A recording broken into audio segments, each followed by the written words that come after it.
Hello everyone, welcome to the channel. In today's video, we'll bring you 3 real stories of pure terror experienced by taxi drivers. So, leave a comment telling us which city you're watching from and give us your feedback to let us know if you like this type of story. Click the like button. All of this because Alschubiegt, the dashboard clock flickered to 11:45 p.m. as I eased my yellow cab to a stop at the red light. My eyes, bloodshot from decades of late nights, flicked between the time display and the empty streets of New York City. 30 years behind the wheel, and here I was, counting down the minutes to my last fare. "Almost there, old girl," I muttered, patting the steering wheel.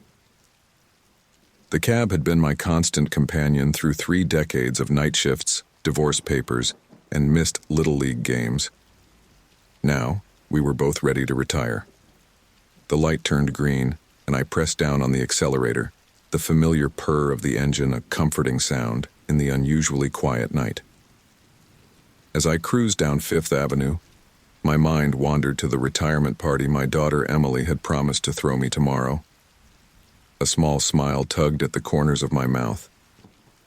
Maybe I'd finally have time to be the father and grandfather I'd always wanted to be. My reverie was interrupted by a flash of red in my peripheral vision. I slowed the cab, squinting through the windshield. There, standing on the corner under a flickering streetlight, was a woman in a vibrant red dress. Her face was obscured by the wide brim of a black hat, but her arm was raised, hailing my cab. I pulled over, the tires crunching on the loose gravel near the curb. As I reached over to unlock the back door, a chill ran down my spine. Something about this fare felt off. I shook my head, dismissing the feeling. Just pre-retirement jitters, I told myself. The back door opened with a creak, and the woman slid into the seat. A waft of perfume filled the cab, roses with an undercurrent of something I couldn't quite place. Decay, perhaps? I frowned, adjusting the rearview mirror to get a better look at my passenger. "Where to, miss?" I asked, my voice gruff from years of late-night small talk and too many cigarettes. The woman raised her head slightly, but I still couldn't make out her features beneath the hat. When she spoke, her voice was barely above a whisper. "Take me to Greenwood Cemetery, please." I felt my eyebrows shoot up. "The cemetery? At this hour? You sure about that, lady?" She nodded once, firmly. "I'm sure, Mr." Her voice trailed off as she leaned forward, squinting at my license displayed on the dashboard. "Mr. Wilkins. Jack Wilkins." The way she said my name sent another shiver through me. I cleared my throat, trying to shake off the unease. "All right, Greenwood Cemetery it is. It's your dime." I pulled away from the curb, merging back into the sparse late-night traffic. As we drove, I couldn't help but glance at the rearview mirror every few seconds.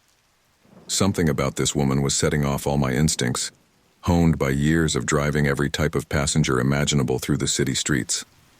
Her reflection in the mirror seemed to flicker and fade, like a faulty television signal. I blinked hard, attributing the effect to my tired eyes. When I looked again, she was solid enough, sitting perfectly still, her hands folded in her lap. Trying to dispel the growing tension, I attempted some conversation. "So, visiting someone at the cemetery? Must be important to go this late?" Silence filled the cab for a long moment before she replied. "You could say that. It's a long overdue visit." Her cryptic answer did nothing to ease my nerves. I focused on the road ahead, the familiar streets now seeming somehow alien in the dim glow of the streetlights. As we turned onto a quieter street, the radio suddenly crackled to life. I frowned. I hadn't turned it on. Through the static, an old song began to play. The melody was hauntingly familiar, but I couldn't quite place it. The lyrics, barely audible through the interference, seemed to be about lost love and bitter regrets. "I didn't turn that on," I said, more to myself than to my passenger. I reached out to switch it off, but as my fingers touched the dial, a jolt of electricity shot through my hand. I yanked it back with a yelp.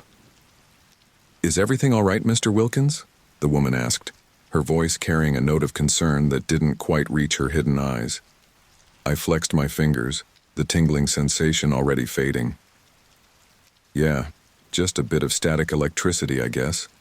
Don't worry about it. We lapsed into silence again, the only sound the low murmur of the enigmatic song on the radio.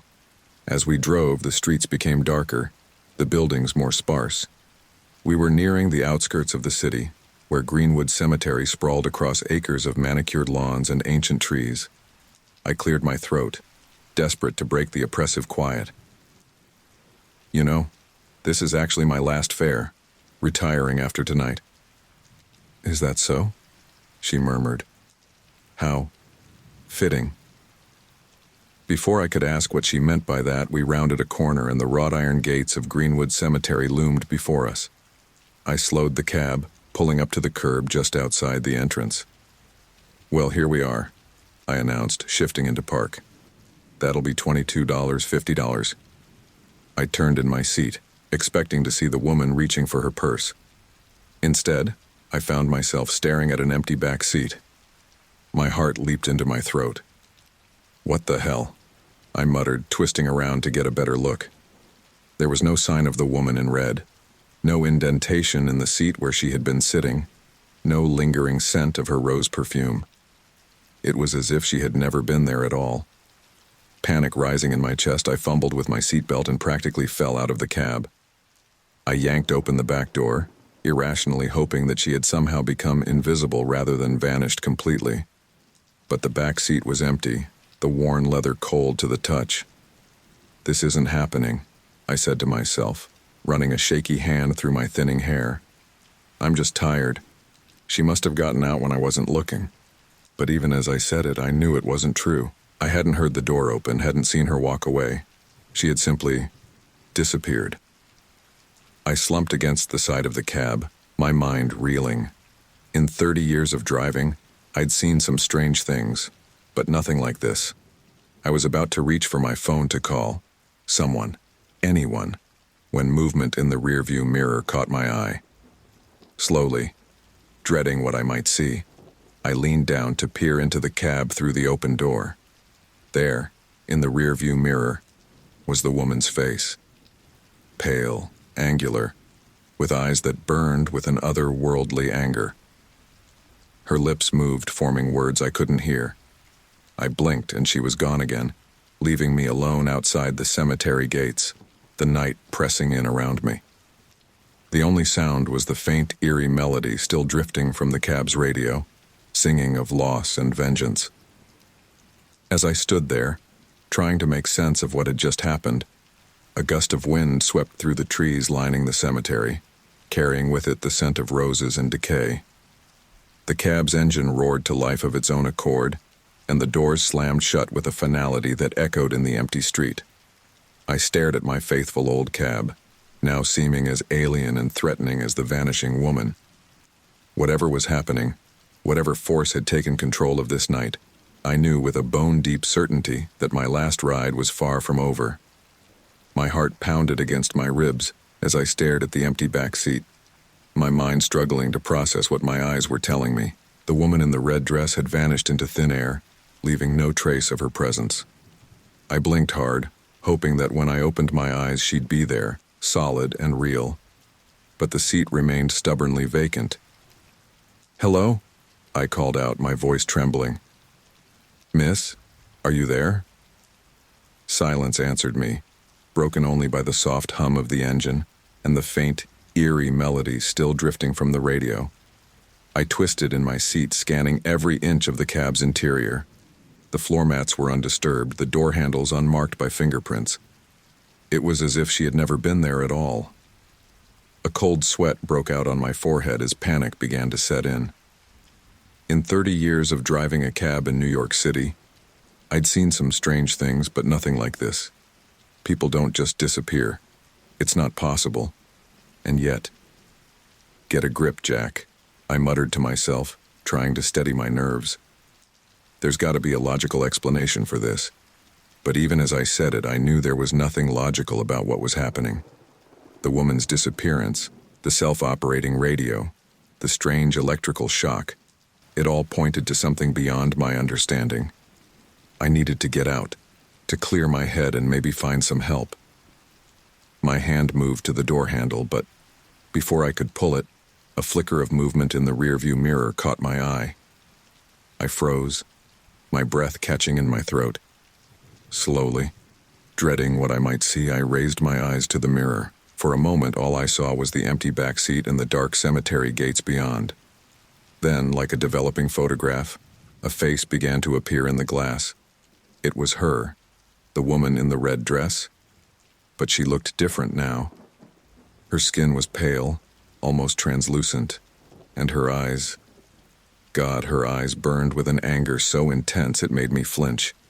Her lips moved, forming words I couldn't hear. "Who are you?" I whispered, unable to look away from those haunting eyes. "What do you want from me?" The apparition in the mirror didn't respond.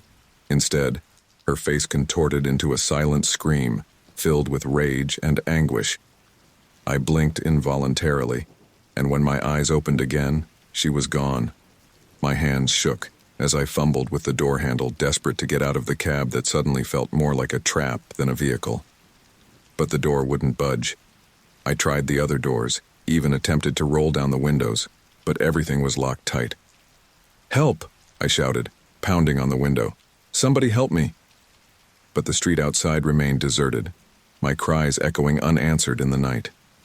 As my fists struck the glass again and again, a familiar scent wafted through the cab, roses undercut by the sickly sweet smell of decay. It was the same perfume the woman had worn, now intensified to an almost overwhelming degree. I gagged, covering my nose with my sleeve. "What's happening?" I croaked, my eyes watering from the stench. As if in response, the engine roared to life, the sudden noise making me jump. The cab began to move, tires crunching on gravel as it pulled away from the curb. I lunged for the steering wheel, but it spun on its own, guiding the vehicle through the open gates of Greenwood Cemetery. No, I muttered, frantically trying to regain control. I stomped on the brake pedal, but it was like stepping on air. The cab continued its relentless journey into the graveyard, weaving between headstones and monuments with unnatural precision. As we drove deeper into the cemetery, the world outside seemed to shift and blur. The familiar New York night faded away, replaced by a thick, unnatural fog that pressed against the windows. Shadows moved in that mist, taking on shapes that sent chills down my spine, reaching hands, screaming faces, things that had no place in the waking world. "Please," I whispered, though I wasn't sure who or what I was pleading with. "Please just let me go. I don't understand what's happening." A voice answered, so close it could have been whispering directly into my ear. "You will understand, Jack Wilkins. You will remember." I whirled around, half expecting to see the woman sitting in the back seat again. But there was no one there. The voice seemed to come from everywhere and nowhere at once, filling the cab with its cold, accusing tone. "Remember what?" I asked, my own voice hoarse with fear. "I've never seen you before tonight. I don't know who you are." A harsh laugh echoed through the cab, making the windows rattle. "Oh, but you do know me, Jack. You've carried the weight of that knowledge for 30 years. It's time to face what you've done." The cab suddenly screeched to a halt, nearly sending me through the windshield. As I struggled to catch my breath, I realized we had stopped in front of a fresh grave. The headstone was new, the marble gleaming even in the dim light. With a growing sense of dread, I leaned forward to read the inscription. Sarah Mills, 1972-1994, beloved daughter and sister Justice, long delayed. The name hit me like a physical blow. Sarah Mills. Of course, how could I have forgotten? The memories came flooding back. A rainy night 30 years ago, a young woman climbing into my cab, a destination that would lead to tragedy. And my role in it all. The secret I'd carried for 3 decades.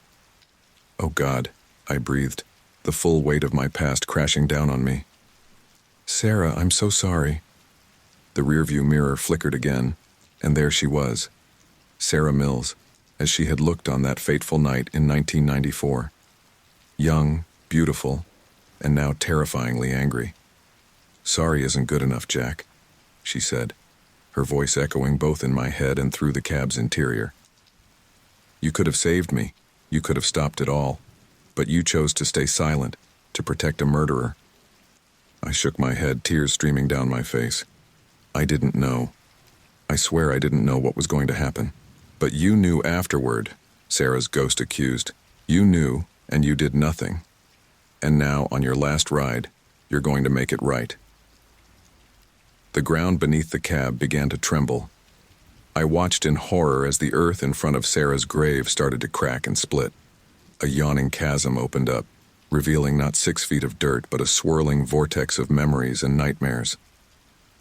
No, I gasped, clawing at the door handles again. Please, don't do this. But my pleas fell on deaf ears. The cab rolled forward, teetering on the edge of the supernatural pit. Sarah's face appeared in the mirror one last time, her expression a mix of sorrow and grim determination. It's time to relive that night, Jack, she said. Time to face your sins and make things right. With those words, the cab tipped forward. As we plunged into the abyss, the world around us dissolved into a kaleidoscope of images. Rain-slicked streets, neon signs, a young woman's trusting smile. We were falling through time itself, hurtling back to 1994, and the beginning of a nightmare I'd spent 30 years trying to forget. The last thing I heard before consciousness slipped away was Sarah's voice, soft but implacable. Welcome to your last ride, Jack Wilkins. This time you're going to change the ending. Then darkness swallowed me whole, and I knew that my retirement would have to wait. I had a 3-decade-old debt to repay, and a ghost who wouldn't rest until justice was served. The cab's tires crunched on the gravel path as we rolled to a stop in front of Greenwood Cemetery. The wrought iron gates loomed before us, their intricate designs casting eerie shadows in the pale moonlight. I gripped the steering wheel, my knuckles white as I stared at the forbidding entrance. This is as far as I go, I muttered, more to myself than to my ghostly passenger. I'm not setting foot in that place. As if in response to my defiance, the gates began to move. Slowly at first, then faster, they swung open with a bone-chilling creak that seemed to echo through the night. I watched in horror as they parted, revealing a path that led into darkness.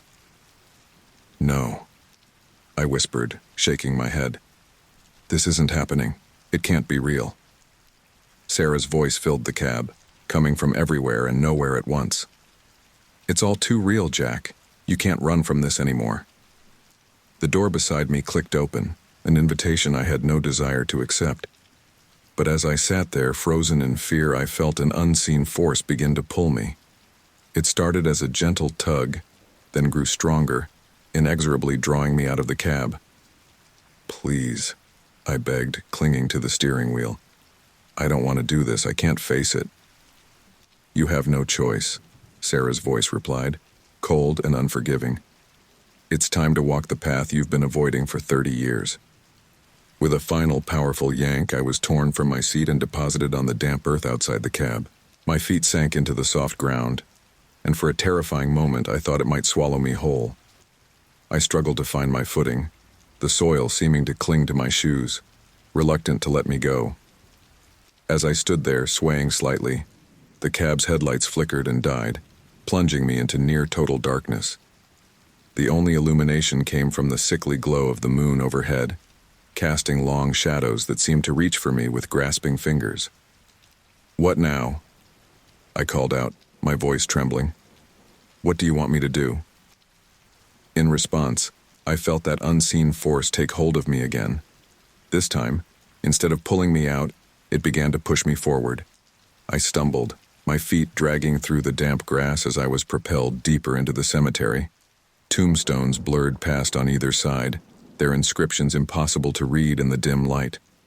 But as I was forced along, I caught glimpses of the dates, 1994, 1994, over and over again.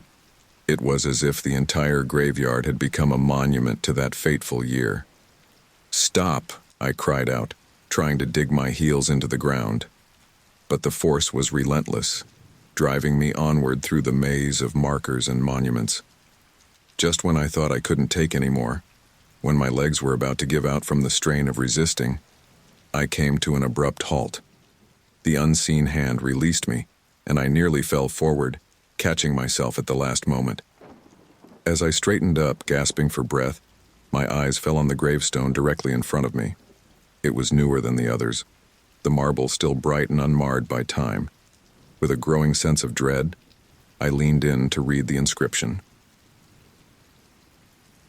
Sarah Mills, 1972-1994. Beloved daughter and sister Justice.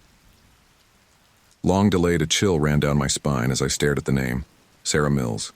The woman from the cab, the ghost that had brought me here, the victim whose death I had helped conceal for 3 decades. "Oh God," I whispered, falling to my knees before the grave. "Sarah, I'm so sorry. I never meant for any of this to happen." The air around me grew colder, and I felt a presence materialize behind me. I didn't need to turn to know it was her, Sarah's ghost, here to confront me at last. "Sorry isn't enough, Jack," her voice said, soft but filled with an undercurrent of anger. "You had 30 years to make this right, and you chose to stay silent." I hung my head, shame washing over me. "I was afraid," I admitted. "I didn't know what to do. I thought if I just forgot about it, pretended it never happened, pretended I never existed." Sarah interrupted, her tone sharp. "Pretended you hadn't left me to die?" "No," I protested, finally turning to face her. She stood there just as she had on that night in 1994, young, beautiful, and now terrifyingly angry. "I didn't know what was going to happen to you if I had known." "But you knew afterward," she accused. "You knew, and you did nothing. You protected a murderer and left my family without closure for 3 decades. Each word was like a knife to my heart, because I knew she was right. I had been a coward, choosing my own comfort and safety over justice for Sarah. "You're right," I said, my voice breaking. "I was wrong. I should have come forward. I should have told the truth." Sarah's expression softened slightly, but her eyes remained hard. "It's too late for should-haves, Jack. But it's not too late to make things right." Before I could ask what she meant, I felt the ground beneath me shift. I looked down in horror to see the earth crumbling away, revealing a yawning pit where Sarah's grave should have been. "What's happening?" I cried, scrambling backward. But there was nowhere to go. The hole was expanding, the edges crumbling faster than I could retreat. "You're going back, Jack," Sarah said, her voice echoing strangely as the pit grew. "Back to that night. You're going to relive it all, and this time you're going to change the ending." "No," I shouted, but it was too late. The last of the solid ground gave way beneath me, and I felt myself falling. The world around me dissolved into a whirlwind of images. Rain-slicked streets, neon signs, the interior of my old cab. I was falling through time itself, hurtling back to 1994 and the beginning of the nightmare I'd spent 30 years trying to forget. As I fell, I heard Sarah's voice one last time, fading as if from a great distance. "Remember, Jack. Remember everything. And this time, make the right choice." Then there was nothing but darkness and the sensation of falling. I closed my eyes, bracing for impact, wondering what would be waiting for me when I landed. Would I be back in my cab on that fateful night? Would I have a chance to change things, to save Sarah? The fall seemed to last an eternity, my mind racing with possibilities and fears. What if I couldn't change anything? What if I was doomed to relive that horrible night over and over again? Just when I thought I couldn't bear it anymore, when the darkness and the falling threatened to drive me mad, I felt a sudden shift. The air around me changed, becoming heavy with moisture. I could smell rain and exhaust fumes, hear the distant honk of car horns. My eyes flew open, and I found myself sitting behind the wheel of my old cab, exactly as it had been 30 years ago. The streets of New York stretched out before me, slick with rain and gleaming under the neon lights. My hands, noticeably less wrinkled, gripped the steering wheel. For a moment, I sat there in shock, trying to process what had happened. Then I caught sight of my reflection in the rearview mirror, my younger self, staring back with wide, bewildered eyes. "I'm back," I whispered, my voice hoarse. "I'm really back." As the reality of my situation sank in, I felt a mix of terror and determination wash over me. I was being given a second chance, an opportunity to right the wrongs of the past. This time, I vowed, I would make the right choice. I would save Sarah Mills, no matter what it took. With a deep breath, I put the cab in gear and pulled away from the curb, heading into the rainy New York night. Somewhere out there, Sarah was waiting for her ride, a ride that had ended in tragedy before. But not this time. This time, I was determined to change the ending of our story. As I drove, Sarah's words echoed in my mind. Remember everything, and this time make the right choice. I gripped the wheel tighter, my jaw set with determination. I would remember. The rhythmic swish of windshield wipers filled the cab as I navigated through the rain-slicked streets of New York City. It was surreal, being back in my younger body, my hands gripping the familiar steering wheel of my old cab. The city looked both familiar and strange. The same streets I'd driven for decades, yet tinged with the unmistakable aura of the past. I glanced at the rearview mirror, still startled by the face that looked back at me. Younger, less lined, but with eyes that held the weight of knowledge from 30 years in the future. I took a deep breath, trying to calm my racing heart. I knew what was coming, and the anticipation was almost unbearable.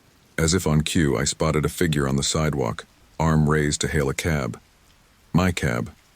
I felt a chill run down my spine as I recognized her.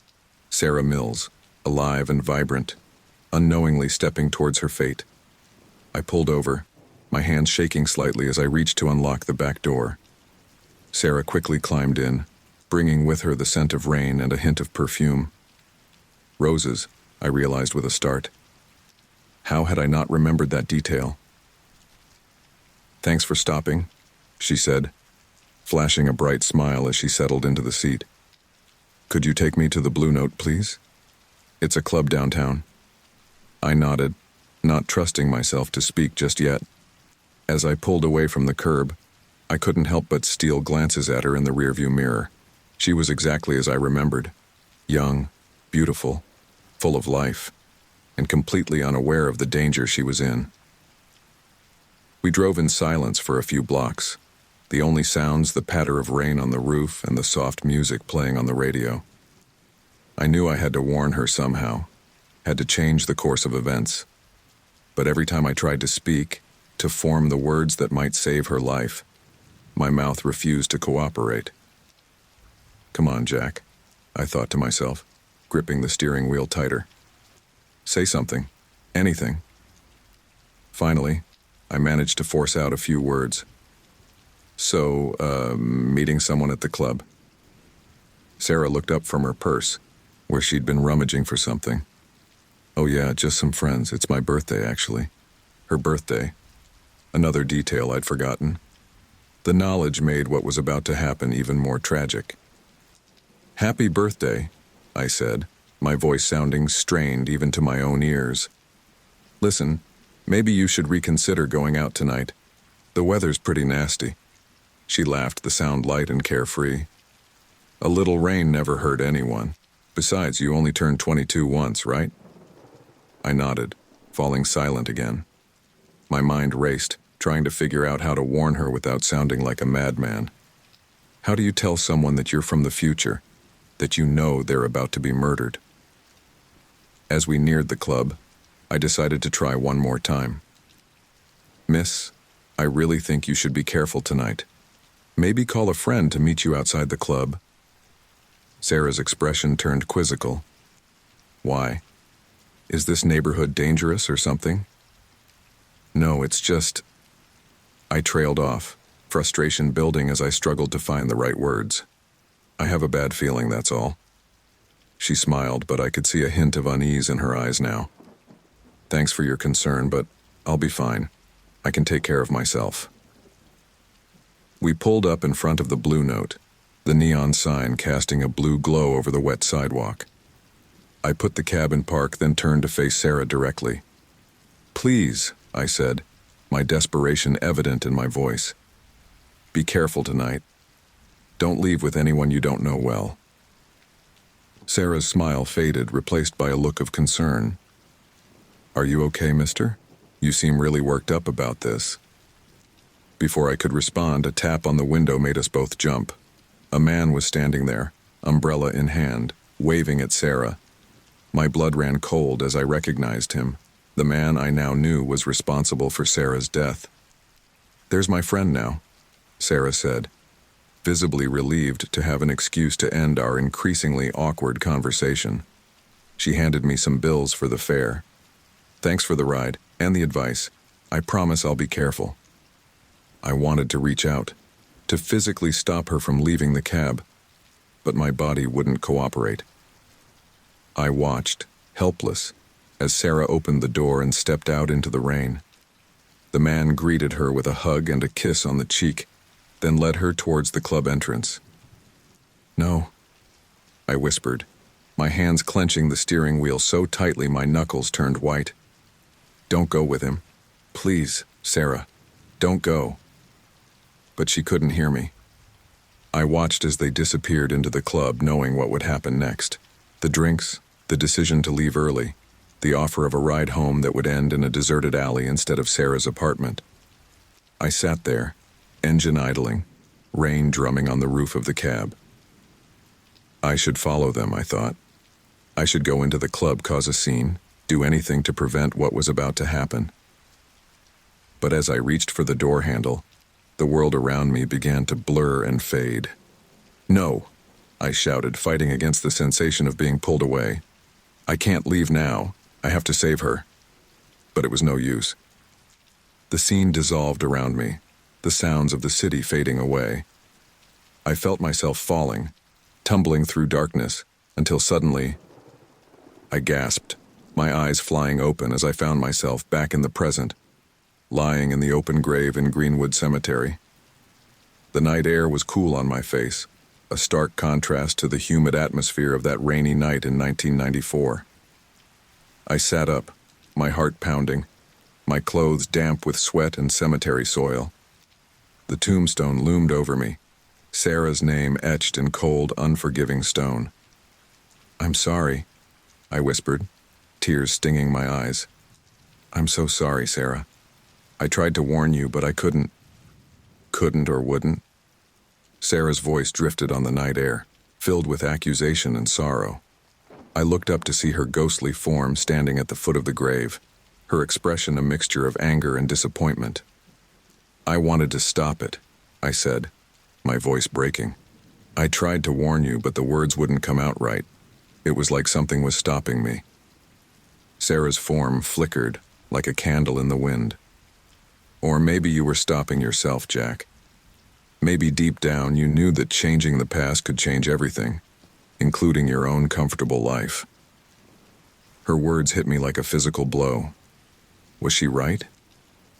Had some part of me held back, afraid of the consequences of altering history? No. I shook my head, but doubt had already taken root. "I wanted to save you. I still want to save you." Sarah's ghost moved closer, her eyes boring into mine. "Then prove it, Jack. You have one more chance. One more ride to set things right." As she spoke, I felt the ground beneath me start to shift again. The walls of the grave began to crumble, revealing that same swirling vortex of memories and time. "Wait," I called out, reaching toward Sarah's fading form. "What do I need to do? How can I change things?" Her voice came as if from a great distance as I began to fall once more. "Remember everything, Jack, and this time find the courage to act." Then I was falling, tumbling through time and space back towards that fateful night. As the darkness enveloped me, I steeled myself for what was to come. This time I vowed I would find a way to save Sarah Mills.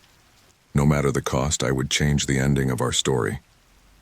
The last thing I heard before consciousness slipped away was the distant sound of rain on a cab roof and the echo of Sarah's laughter, a sound I was determined to preserve. The cemetery air grew thick and heavy, charged with an otherworldly energy that made the hairs on the back of my neck stand up. I struggled to my feet, my legs shaky from the ordeal of reliving that fateful night. As I brushed the dirt from my clothes, a chill ran through me, colder than the night air could account for. Jack Wilkins.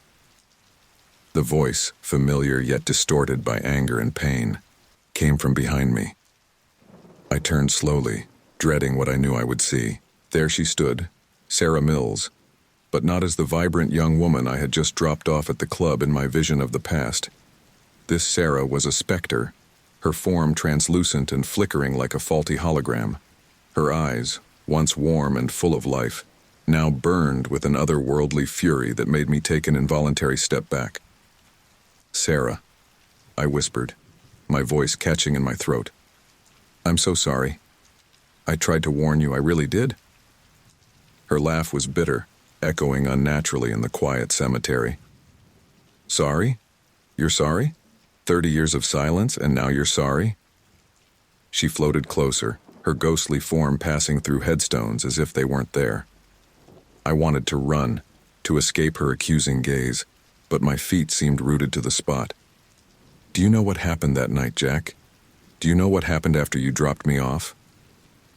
I shook my head, unable to speak. The truth was, I had spent 3 decades trying not to know, trying to forget. Sarah's form flickered, and suddenly I was assaulted by a barrage of images.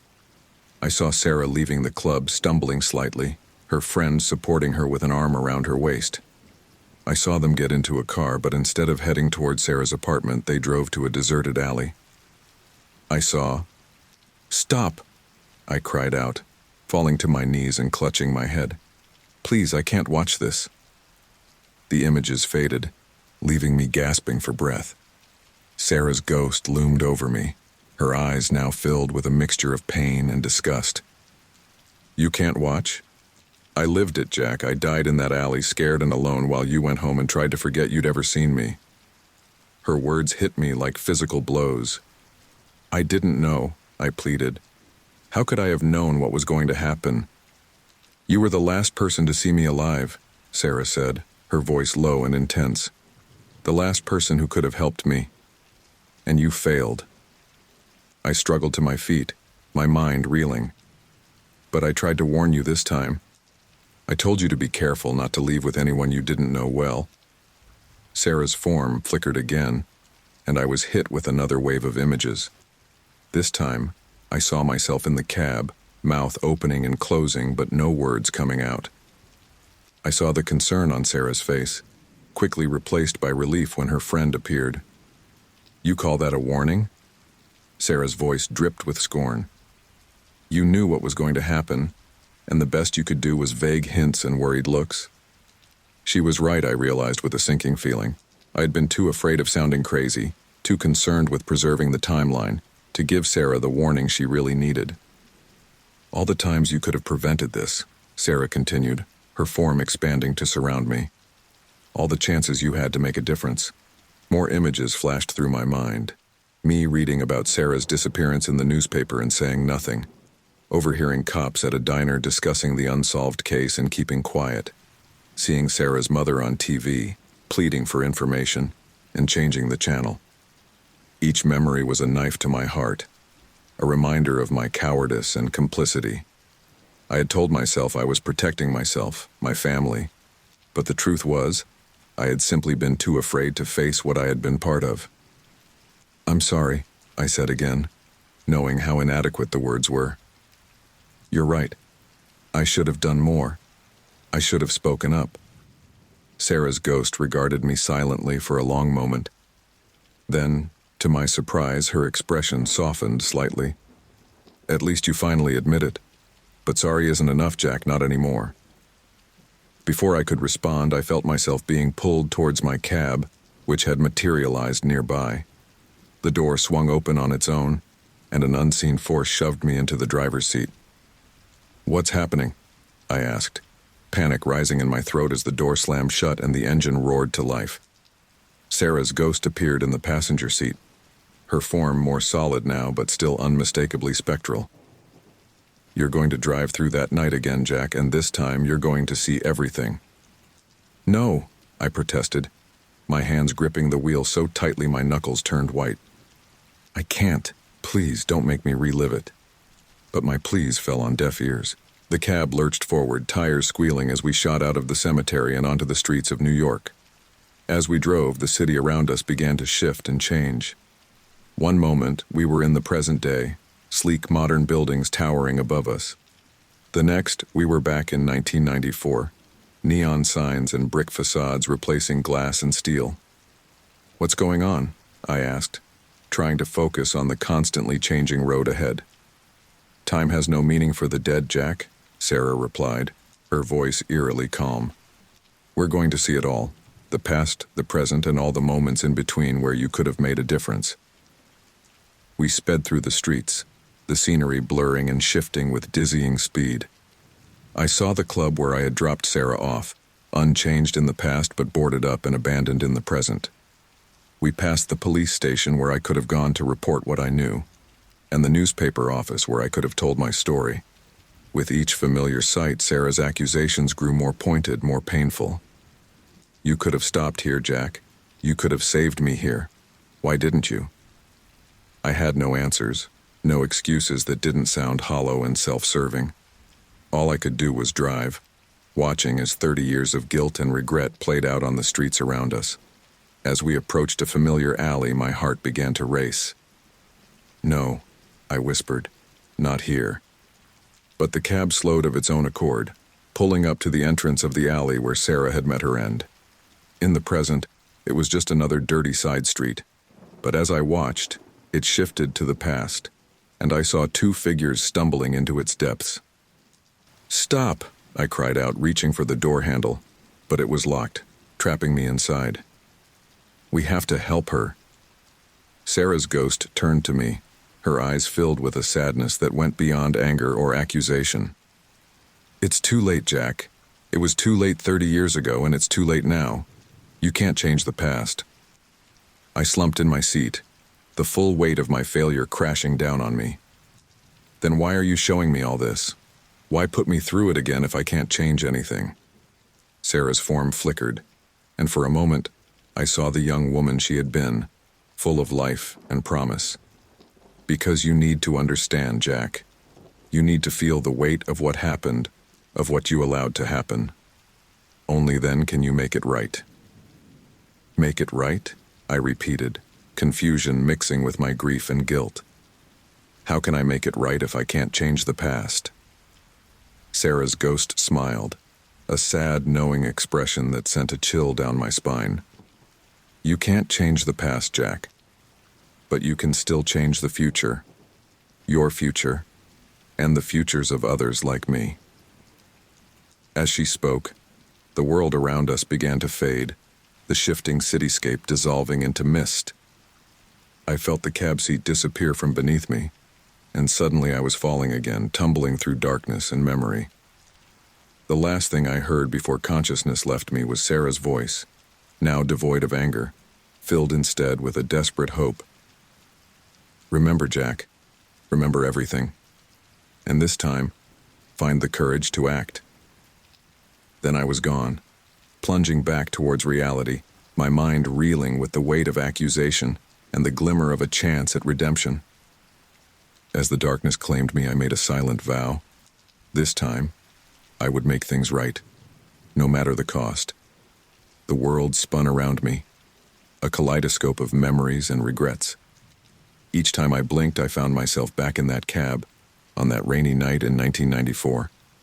Sarah Mills, young and vibrant, climbing into the back seat, the neon lights of the Blue Note Club reflecting off the wet pavement, the man who would be her killer, waving from the sidewalk. But with each repetition, new details emerged, things I hadn't noticed before, or had chosen to forget. "Take me to the Blue Note, please," Sarah said for what felt like the 100th time. But now, I noticed the slight tremor in her voice, the way her eyes darted nervously around the cab. "Are you all right, miss?" I heard myself ask, the words coming unbidden to my lips. Sarah's reflection in the rearview mirror looked startled. "I'm fine," she said quickly. Too quickly. Just excited for my birthday celebration. As we drove, I found myself focusing on details I'd overlooked before. The way Sarah clutched her purse tightly to her chest. The faint bruise on her wrist, partially hidden by her bracelet. The way she flinched slightly when a car backfired nearby. We arrived at the club, and I watched once again as Sarah stepped out into the rain. But this time, I paid closer attention to the man who greeted her. His smile, which I'd once thought friendly, now seemed predatory. His hand on Sarah's back, guiding her into the club, looked less like a gentlemanly gesture and more like possession. The scene reset, and I was back at the beginning of the ride. But now, armed with these new observations, I began to piece together a darker picture of what was really happening that night.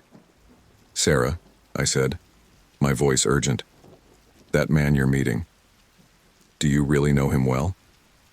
She looked surprised by my question. "Well enough, I suppose. He's a friend of a friend. Why do you ask?" I hesitated, struggling to find the right words. "Just be careful, okay? Something doesn't feel right about this." Sarah's ghost materialized in the passenger seat, her form flickering with agitation. "You're starting to see it, aren't you, Jack? The signs were all there. You just didn't want to look." The cab shook violently, nearly swerving off the road.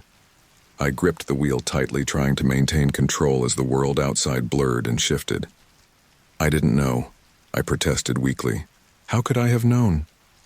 "Look closer," Sarah's ghost hissed. "Remember everything." The scene reset again, but this time, we didn't stop at the club. Instead, I found myself driving past it, following a car that I somehow knew contained Sarah and her killer. As we drove through the rain-slicked streets, memories began to surface.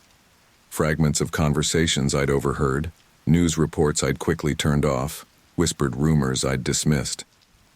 "Oh God," I whispered, the pieces starting to come together. "I knew him. I knew the man who killed you." Sarah's ghost turned to me, her eyes burning with a mixture of pain and vindication. "Yes, Jack. You knew him. You should have suspected him, but you chose to look away." The cab shuddered again, the windshield cracking as if under immense pressure. Outside, the city streets began to warp and twist, reality bending under the weight of the truth I was finally facing. "Who was he?" I asked, dreading the answer but knowing I had to hear it. "Who killed you, Sarah?" Instead of answering, Sarah's ghost reached out and touched my forehead. In that instant, a flood of memories washed over me. I saw my brother Tom coming home late on the night of Sarah's disappearance, his clothes muddy and torn. I remembered the way he'd avoided eye contact, how he'd scrubbed his hands raw in the sink. I heard his voice, shaky and desperate, as he'd pulled me aside a few days later. "Jack, if anyone asks, I was with you that night, okay? We went for drinks after your shift, you remember that, right?" I felt the weight of the lie on my tongue as I'd agreed, telling myself it couldn't be what I feared. Tom was my brother. He couldn't have done something like that. There had to be another explanation, but there wasn't, and deep down I'd always known it. The realization hit me like a physical blow, leaving me gasping for air. "It was Tom," I choked out. "My brother. He killed you, and I helped cover it up." The cab lurched to a stop, the engine dying with a final rattling gasp. Outside, the world had gone completely still, as if holding its breath. Sarah's ghost regarded me silently, her form more solid now, more real than she'd appeared since this nightmarish journey began. "Why?" she asked simply. "Why did you protect him?" I shook my head, tears streaming down my face. "I don't know. He was my brother. I couldn't believe he was capable of something like that.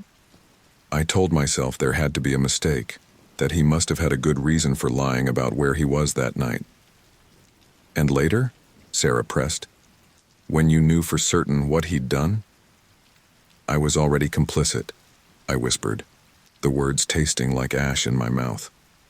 "I'd lied to the police, given him an alibi. If I came forward then, I'd be admitting to obstructing justice. I was a coward. I told myself it was too late to change anything, that coming forward would only destroy 2 lives instead of 1. Sarah's ghost flickered, her form expanding to fill the cab. 2 lives, she said, her voice echoing with the pain of countless lost years. What about my life, Jack? What about my family's lives? All the people who loved me, who spent years wondering what happened to me. Each word was a dagger to my heart, laying bare the selfishness of my actions. Or rather, my inaction. I'm sorry, I said, knowing how inadequate the words were. I'm so sorry, Sarah. You're right, I have no excuse. For a long moment, Sarah's ghost said nothing. Then slowly, her form began to coalesce, becoming more solid, more human. When she spoke again, her voice was softer, tinged with a sadness that went beyond anger. Sorry isn't enough, Jack. But it's a start. You finally faced the truth. Now the question is, what are you going to do about it? I looked at her, confusion mixing with my guilt and grief. Do? What can I do? This all happened 30 years ago. Tom is dead now. He died last year. Sarah nodded, a knowing look in her spectral eyes. Yes, your brother is beyond earthly justice now, but the truth isn't. My family still doesn't know what happened to me. They've lived with that uncertainty for 3 decades. Don't you think they deserve to know the truth? The weight of her words settled over me like a shroud. She was right, of course. I had spent 30 years hiding from the truth, protecting myself and my dead brother at the expense of Sarah's memory and her family's peace. You're right, I said, my voice hoarse but steadier now. They do deserve to know, but how? How can I possibly explain all this? Sarah's ghost smiled, a sad but encouraging expression. That's for you to figure out, Jack. Your journey isn't over yet. There's still time to make things right. As she spoke, the world outside the cab began to shift and blur once more. I felt that now familiar sensation of falling, of being pulled back through time and space. Wait, I called out. What do I do now? How do I fix this? Sarah's voice came to me as if from a great distance, fading as the darkness closed in. Remember everything, Jack. Face the truth. And this time, find the courage to do what's right. Then I was falling, tumbling through the void between past and present, my mind reeling with the weight of revelation and the glimmer of potential redemption. As consciousness slipped away, I clung to Sarah's words like a lifeline. Remember everything. Face the truth. Find the courage. This time, I vowed, I would do just that. No matter where it led me, no matter the cost. It was time to unravel the last threads of this 30-year-old lie and finally bring the truth to light. The spectral cab screeched to a halt in front of a modest 2-story house in Queens. I recognized it immediately. My brother Tom's home, unchanged after all these years. The porch light flickered ominously, casting long shadows across the overgrown lawn. Sarah's ghost materialized in the passenger seat, her eyes fixed on the house. This is it, Jack. The moment of truth. I gripped the steering wheel, my knuckles turning white. I can't do this. He's my brother. He's also my killer, Sarah said, her voice cold. And you've protected him long enough. With an unseen force, I felt myself being pushed out of the cab. My feet hit the cracked sidewalk, and I stumbled forward, drawn inexorably toward the front door. Each step felt like wading through molasses, 30 years of guilt and fear weighing me down. But I couldn't stop. Sarah's presence behind me was palpable, urging me forward. Before I knew it, I was on the porch. My hand, trembling uncontrollably, rose to knock. But instead of a polite rap, I found myself pounding on the door, all the pent-up emotions of 3 decades pouring out in a frantic rhythm. Tom, I shouted, my voice cracking. Tom, open up. We need to talk. Silence. Then, from inside, the shuffling of feet. A lock turning. The door creaked open, revealing a face I knew as well as my own, yet changed by time and haunted by secrets. Tom stood there, aged beyond his years. His hair had gone completely gray, and deep lines etched his face, but it was his eyes that caught me. Hollow, haunted, and filled with a recognition that went beyond brotherly familiarity. "Jack," he said, his voice barely above a whisper. "What are you doing here?" The words tumbled out of me in a rush. "We need to talk, Tom, about that night, about Sarah Mills." Tom's face went pale, and he stumbled back a step. "I don't know what you're talking about," he said, but his trembling voice betrayed him. I pushed past him into the house, decades of suppressed anger giving me strength. "Don't lie to me, Tom. Not anymore. I know what you did. I've always known, deep down." Tom slumped against the wall, all pretense of innocence crumbling. "How?" he asked, his voice small and broken. "How did you figure it out?" Before I could answer, the temperature in the room plummeted. The lights flickered, and a familiar ethereal glow filled the space between us. Sarah's ghost materialized, her form more solid and real than I'd ever seen it. Tom's eyes widened in horror, a strangled cry escaping his lips. "No," he whispered, sliding down the wall to the floor. "It can't be. You're not real." Sarah's voice, when she spoke, was filled with a cold fury that made us both flinch. "I'm as real as the guilt you've carried all these years, Thomas Wilkins. As real as the life you stole from me." Tom's gaze darted between Sarah's ghost and me, panic etched on his face. "Jack, what's happening? How is this possible?" I shook my head, still trying to process it myself. "I don't know, Tom, but it's time we faced what happened. No more lies, no more cover-ups." As the words left my mouth, the world around us began to shift and warp. The walls of Tom's house melted away, replaced by the cold, damp bricks of an alley. The comfortable warmth of the living room gave way to a chill night air, heavy with the scent of rain and garbage. "No," Tom moaned, curling into himself. "Not here. Please, not here." But there was no escaping it. We were trapped in the scene of Sarah's death, forced to confront the horrible truth we'd both run from for so long. Sarah's ghost stood at the entrance of the alley, her form flickering between her spectral self and the vibrant young woman she'd been that night. "Remember," she commanded, her voice echoing off the brick walls. And remember we did.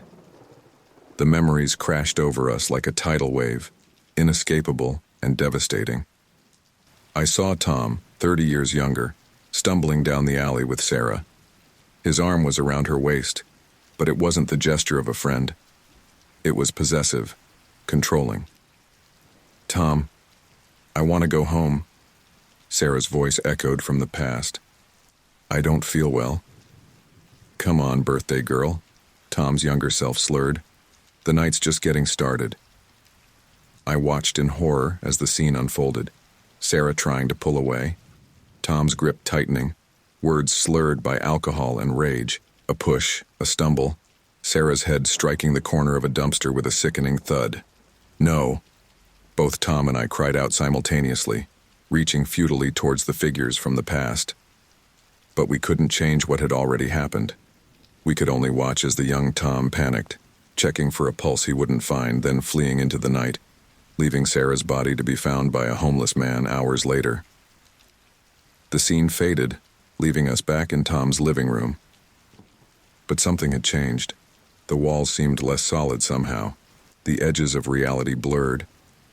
Tom was sobbing now, curled up on the floor. "I'm sorry," he kept repeating. "I'm so sorry. I never meant for it to happen." Sarah's ghost stood over him, her expression a mix of anger and pity. "But it did happen, Thomas. And then you ran. You lied. You let my family suffer for 30 years, never knowing what became of me." I felt my own guilt threatening to overwhelm me. "And I helped him," I admitted, the words tasting like ash in my mouth. "I gave him an alibi. I suspected the truth, but I looked the other way. I'm so sorry, Sarah. Sarah turned to me, her spectral eyes boring into mine. Sorry isn't enough, Jack. You both have carried this secret for too long. It's time to make it right. Tom looked up, his face streaked with tears. How? I'll do anything. Please just make this stop. Sarah's form flickered, and for a moment I saw the scared young woman she'd been that night. Tell the truth, she said softly. Give my family the closure they deserve. Face the consequences of your actions. I nodded, a weight lifting from my shoulders even as a new one settled in. We will, I promised. No more lies, no more hiding. As I spoke, the room began to fade around us. The blurred edges of reality spread, consuming everything in a soft white light. Wait, I called out to Sarah's dissipating form. What happens now? Her voice came as if from a great distance, growing fainter with each word. That's up to you, Jack. Your journey isn't over yet. Remember everything. Face the truth. And find the courage to do what's right. Then she was gone, and with her, the strange liminal space we'd been trapped in. I blinked, finding myself back in the graveyard where this nightmarish journey had begun. Tom was nowhere to be seen. Had it all been a dream? A hallucination brought on by grief and guilt? But no. I could still feel the chill of that alley, still see the recognition in Tom's eyes when Sarah appeared. It had been real. All of it. And now, I knew what I had to do. With shaking hands, I pulled out my phone and dialed a number I should have called 30 years ago. Hello, police? I'd like to report a murder. As I spoke, I felt a weight lifting from my shoulders. The journey wasn't over, as Sarah had said. In many ways, it was just beginning. But for the first time in 30 years, I was walking the right path. Whatever consequences lay ahead, I would face them. For Sarah, for her family, and for the man I should have been all those years ago. The truth, so long buried, was finally coming to light. The room seemed to close in around us, the air growing thick and heavy with the weight of long-buried truths. Tom sat slumped in his armchair, his face buried in his hands, while I paced the worn carpet, unable to stay still as the gravity of what we were about to do pressed down on me. Sarah's ghost hovered in the corner, her form flickering like a candle in the wind, her eyes fixed on Tom with an intensity that made me shiver. I can't do this, Jack, Tom mumbled, his voice muffled by his hands. I can't face it, not after all these years. I stopped pacing and turned to face my brother. The man before me bore little resemblance to the confident, charismatic brother I'd grown up with. Time and guilt had worn him down, leaving behind a shell of his former self. We have to, Tom, I said, my voice gentler than I'd intended. We owe it to Sarah, to her family, to ourselves. Tom looked up, his eyes red-rimmed and haunted. How can I possibly explain what happened? How can I make anyone understand? As if in response to his words, the room began to spin slowly around us. The walls seemed to bleed, dark stains spreading across the faded wallpaper like spilled ink. I stumbled, grabbing onto the back of a chair to steady myself. Tell us, Thomas. Sarah's ghost spoke, her voice echoing strangely in the warping room. Tell us what happened that night. Tom's breath came in ragged gasps as he stared at Sarah's spectral form. Then, like a dam breaking, the words began to pour out of him. I didn't mean to hurt her, he began, his voice barely above a whisper. I was drunk, so drunk. We'd been celebrating her birthday at the club. I thought she liked me. I thought we had a connection. The room spun faster, the bleeding walls now forming grotesque patterns that seemed to pulse with each word Tom spoke. I felt nauseous, but I forced myself to focus on my brother's confession. When we left the club, I suggested we go somewhere more private. She agreed at first, but then... Tom's voice broke, a sob escaping him. Then she changed her mind, said she wanted to go home. I got angry. I couldn't understand why she was rejecting me. Sarah's ghost drifted closer, her form solidifying as Tom's words gave shape to the memories of that night. I could almost see it playing out before us, like a horrific movie we couldn't look away from. "We argued in the alley," Tom continued, his words coming faster now, tumbling over each other in his haste to get them out. I grabbed her arm. She tried to pull away. I didn't mean to push her so hard, I swear I didn't. But she fell. Her head hit the dumpster.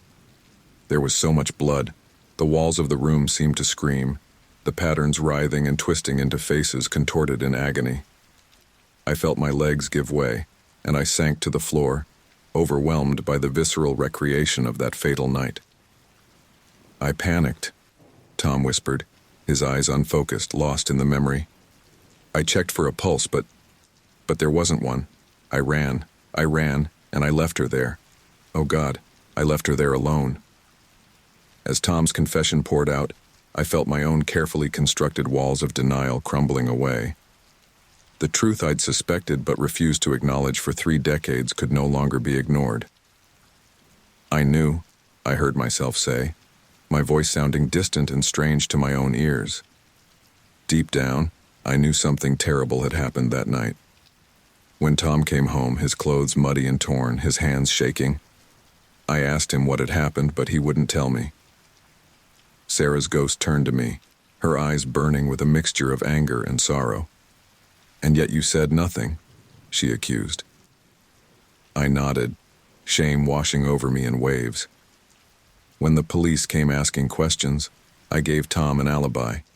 I told them we'd been together that night having drinks after my shift. I convinced myself it was the right thing to do, that I was protecting my brother. But I was just protecting myself. The room continued to spin and warp around us, the walls now weeping what looked disturbingly like blood. The air felt thick, oppressive, as if the very atmosphere was saturated with our guilt. For years I tried to forget. I continued, the words spilling out of me now that the dam had broken. I threw myself into my work, drove my cab at all hours, anything to avoid being alone with my thoughts. But I couldn't escape it. Every time I saw a missing person poster, every time I heard about an unsolved murder on the news, I wondered, was this the one? Was this Sarah? Tom looked up at me, his face a mask of anguish. "Why didn't you turn me in, Jack? Why did you let me live with this for so long?" I shook my head, unable to meet his gaze. "Because I was a coward. Because admitting the truth meant admitting my own guilt. Because you were my brother, and I couldn't bear the thought of losing you." Sarah's ghost drifted between us, her form now fully solid, more real than she'd appeared since this nightmarish journey began. "And what about me?" she asked, her voice filled with a pain that transcended death. "What about my family? Did you ever think about the lives you destroyed with your silence?" Her words hit me like a physical blow, forcing the air from my lungs. "I'm sorry," I gasped, tears streaming down my face. "I'm so sorry, Sarah, you're right. We destroyed so many lives that night, not just yours, but your family's, everyone who loved you. We can never make that right." Tom nodded, his own tears falling freely. "We can't change what happened," he said, his voice hoarse. "But we can finally tell the truth. We can give your family the closure they deserve. It's not enough, it will never be enough, but it's all we can do now." As Tom spoke these words, the room around us began to dissolve. The bleeding walls faded away, replaced by the cold, damp air of the graveyard where our journey had begun. We found ourselves kneeling before Sarah's headstone, the weight of our confessions pressing down on us like a physical force. Sarah's ghost stood before us, her form growing fainter with each passing moment. "Remember," she said, her voice already sounding distant, "remember everything, and make it right." Then she was gone, leaving Tom and me alone in the silent graveyard. For a moment, neither of us spoke, the enormity of what had just happened settling over us like a shroud. In the distance, I heard the wail of approaching sirens. The sound grew louder, coming closer with each passing second. I turned to Tom, seeing my own mix of fear and resolution mirrored in his eyes. "Are you ready?" I asked, helping him to his feet. Tom nodded, squaring his shoulders despite the tremor in his hands. "As ready as I'll ever be. It's time to face the consequences." As the sirens grew louder, their red and blue lights now visible through the cemetery gates, I felt a strange sense of peace wash over me. The journey that had begun in this graveyard was coming full circle. The truth, so long buried, was finally coming to light. Whatever happened next, whatever price we had to pay for our actions and our silence, at least we were finally doing the right thing. For Sarah, for her family, for ourselves. The police cars pulled up to the cemetery gates, their doors opening as officers stepped out. Tom and I stood side by side, waiting to face the justice we'd evaded for far too long. As the officers approached, I heard Sarah's voice one last time, soft as a whisper on the night breeze. "Remember, and make it right." And in that moment I knew that while our confession marked the end of one journey, it was also the beginning of another. The path to redemption, if such a thing was possible, stretched out before us. It would be long and painful, and there was no guarantee of forgiveness at the end. But for the first time in 30 years, we were walking in the light of truth. And that, I realized, was the first step towards making things right. The wail of sirens pierced the night air, growing louder with each passing second.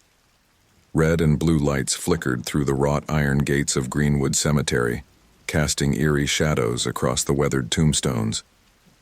My brother Tom and I stood side by side, our shoulders touching as we waited for the inevitable. "This is it," I murmured, more to myself than to Tom. "No turning back now." Tom nodded, his face a mask of resignation and relief. "It's been a long time coming, Jack.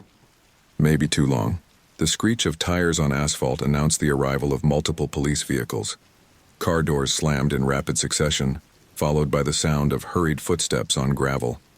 Within moments, the cemetery was swarming with officers, their flashlights cutting through the darkness like searching fingers. "NYPD, don't move," a voice bellowed, unnaturally loud in the quiet graveyard. Tom and I raised our hands slowly, making no sudden movements. The beam of a flashlight found us, momentarily blinding me. I squinted against the harsh light, trying to make out the faces of the approaching officers. "On your knees! Hands behind your head!" another voice commanded. We complied without resistance, the damp grass soaking through my pants as I knelt. The cold metal of handcuffs clicked around my wrists, and I heard Tom grunt softly as he was similarly restrained. As the officers began to read us our rights, a detective approached, his badge glinting in the flashlight beams. "I'm Detective Ramirez," he said, his voice gruff but not unkind.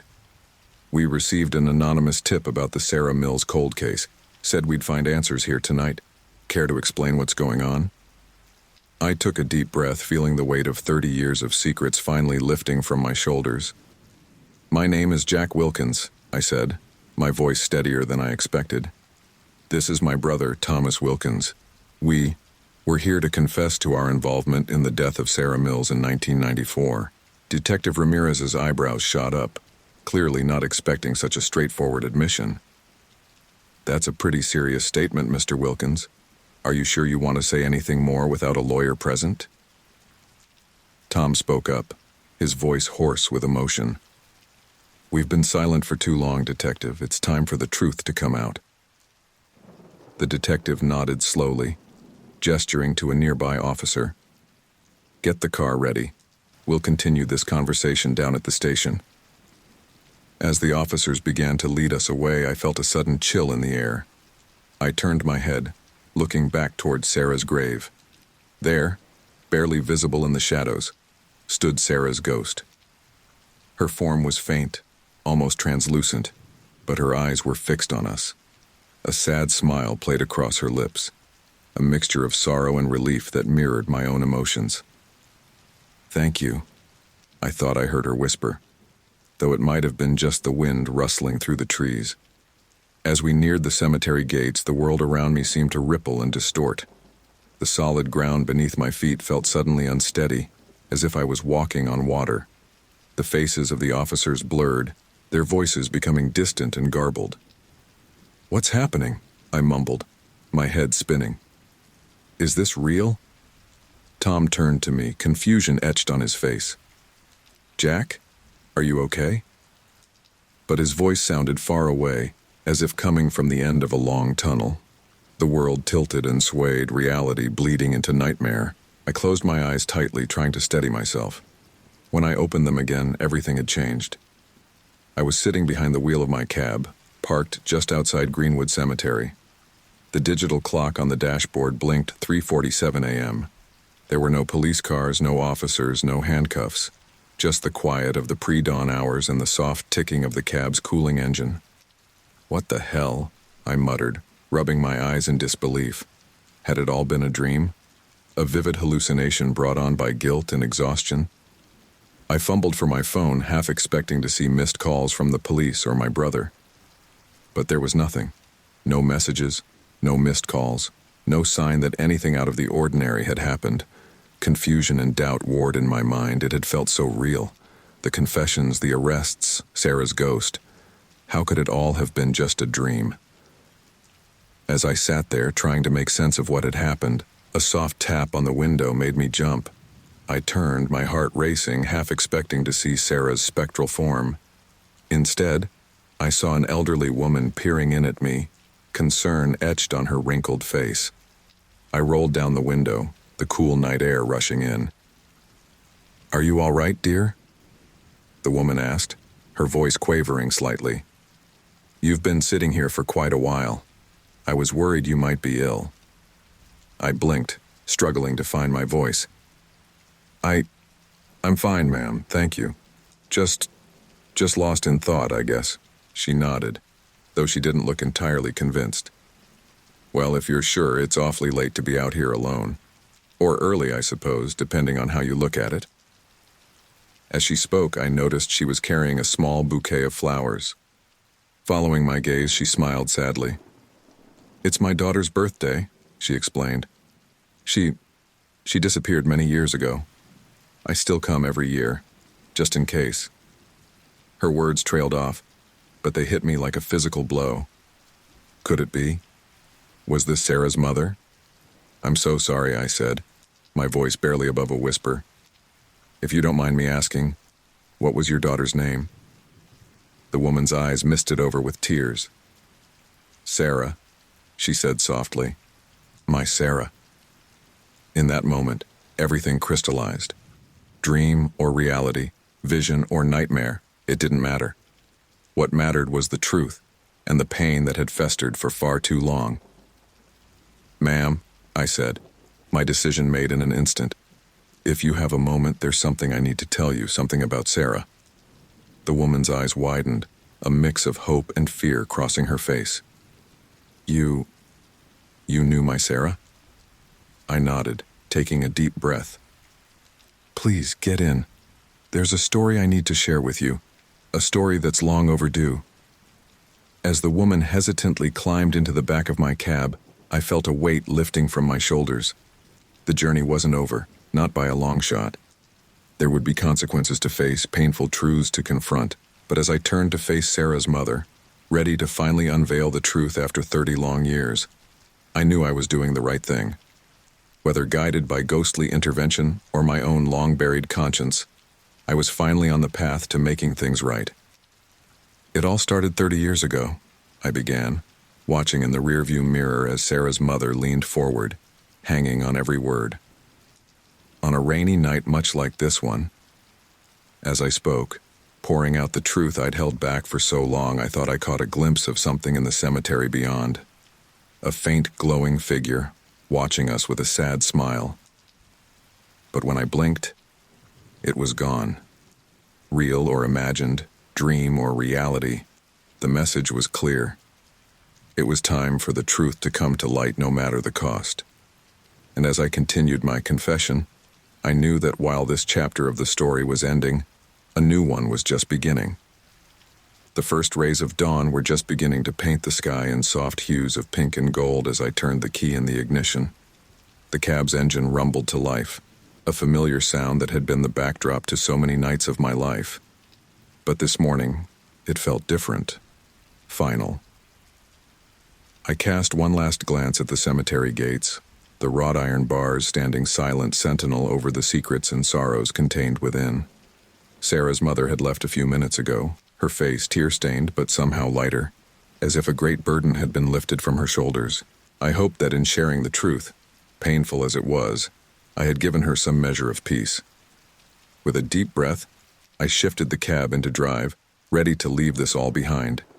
But as I began to pull away from the curb, a familiar chill swept through the vehicle. "Not so fast, Jack," came a soft voice from the back seat. "We're not quite finished yet." My heart leapt into my throat as I looked in the rearview mirror. There, sitting calmly in the back of my cab, was Sarah. But she looked different now. Less spectral, more real. The angry, vengeful spirit I had encountered earlier was gone, replaced by a young woman with kind eyes and a gentle smile. "Sarah," I breathed, my hands tightening on the steering wheel. I thought it was over." She shook her head, her form shimmering slightly in the growing light. "Not quite yet. There's one last ride we need to take together." I nodded, swallowing hard. "Where to?" Sarah's eyes met mine in the mirror. "Just drive, Jack. I'll let you know when we get there." And so I drove. The streets of New York were quiet at this early hour, the city not yet fully awake. As we cruised through the familiar neighborhoods, Sarah spoke. "I want to thank you, Jack," she said, her voice soft but clear, "for finally bringing me justice, for telling my mother the truth." I felt a lump forming in my throat. I should have done it years ago. "I'm so sorry, Sarah, for everything." She leaned forward and I could almost feel her hand on my shoulder. "I know. But you did it now, and that's what matters. You've set us both free." As we drove, I noticed something strange happening.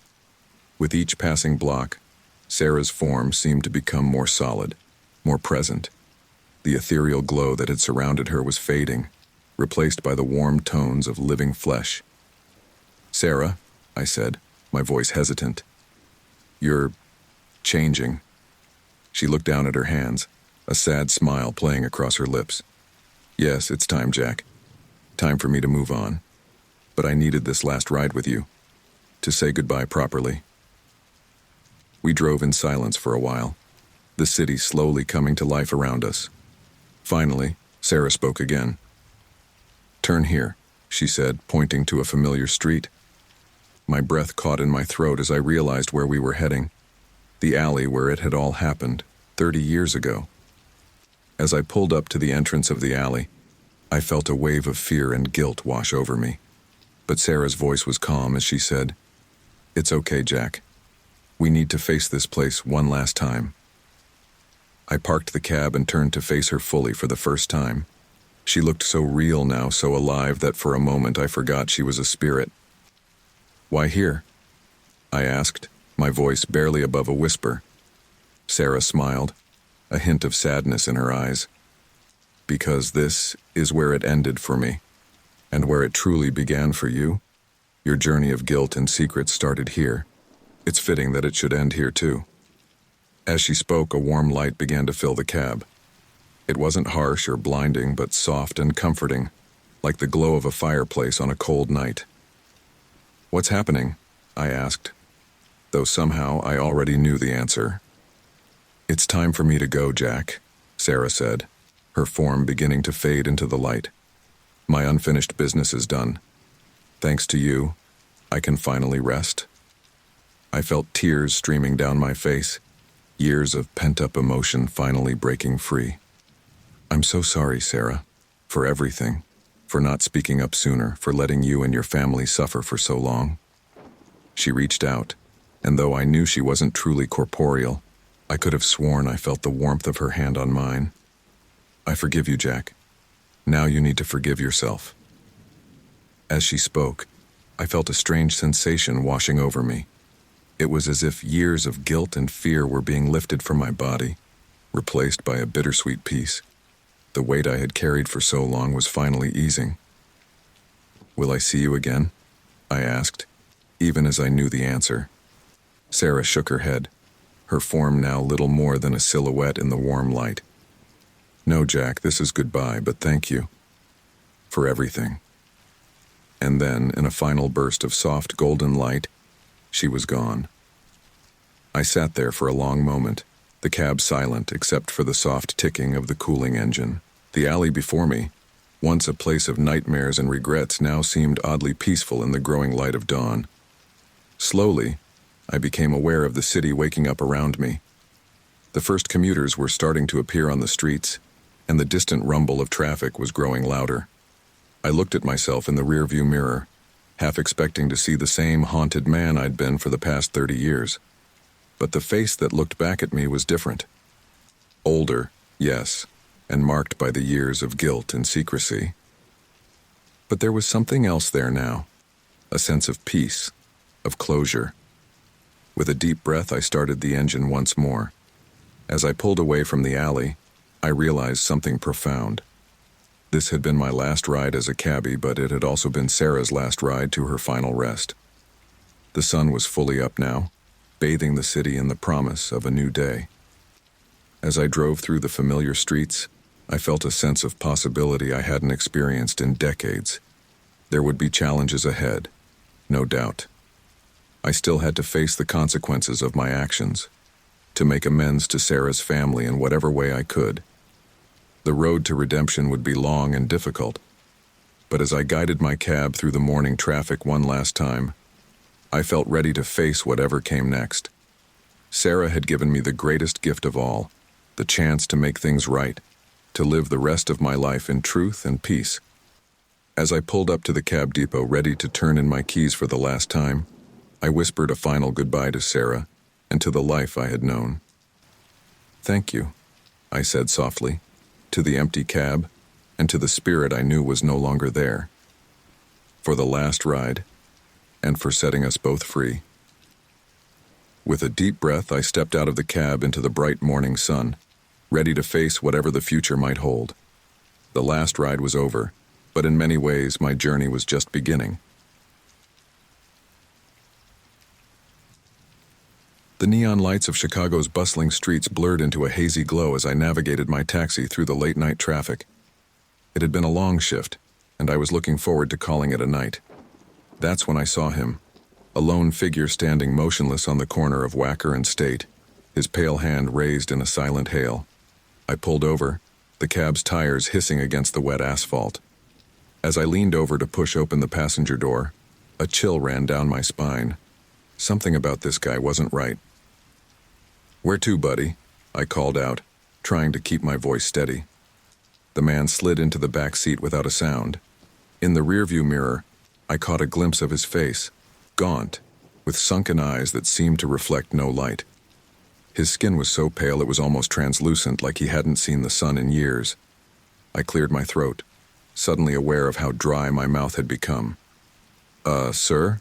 I need an address." The pale man's hand moved slowly, reaching into his coat pocket. I tensed, my fingers tightening on the steering wheel. But instead of a weapon, he produced a folded piece of paper. As he handed it to me, I noticed dark stains on its edges. My stomach churned as I realized it was blood. With trembling fingers, I unfolded the paper. An address was scrawled in jagged handwriting, 1313 Mockingbird Lane.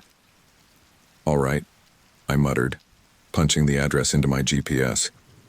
"We're looking at about a 20-minute ride. That okay with you?" Silence. I glanced in the rearview mirror again. The man sat perfectly still, his eyes fixed on some point in the distance. I suppressed a shudder and pulled away from the curb. As we drove through the city, I tried to make small talk, anything to break the oppressive silence that filled the cab. "So, you from around here?" I asked, forcing a chuckle. "Weather's been crazy lately, huh?" "Nothing, not even a blink." I fidgeted with the radio, flipping through stations in hopes of finding something to fill the void. Static crackled through the speakers, punctuated by bits of garbled voices and eerie melodies. I quickly turned it off. That's when I noticed something that made my blood run cold. The man had no reflection in my rearview mirror. I blinked hard, certain I was seeing things. But when I looked again, there was no mistaking it. The back seat appeared empty, even though I could clearly see the man sitting there when I turned my head. My palms began to sweat as I gripped the steering wheel tighter. I focused on the road ahead, trying to convince myself that I was just tired, that my mind was playing tricks on me.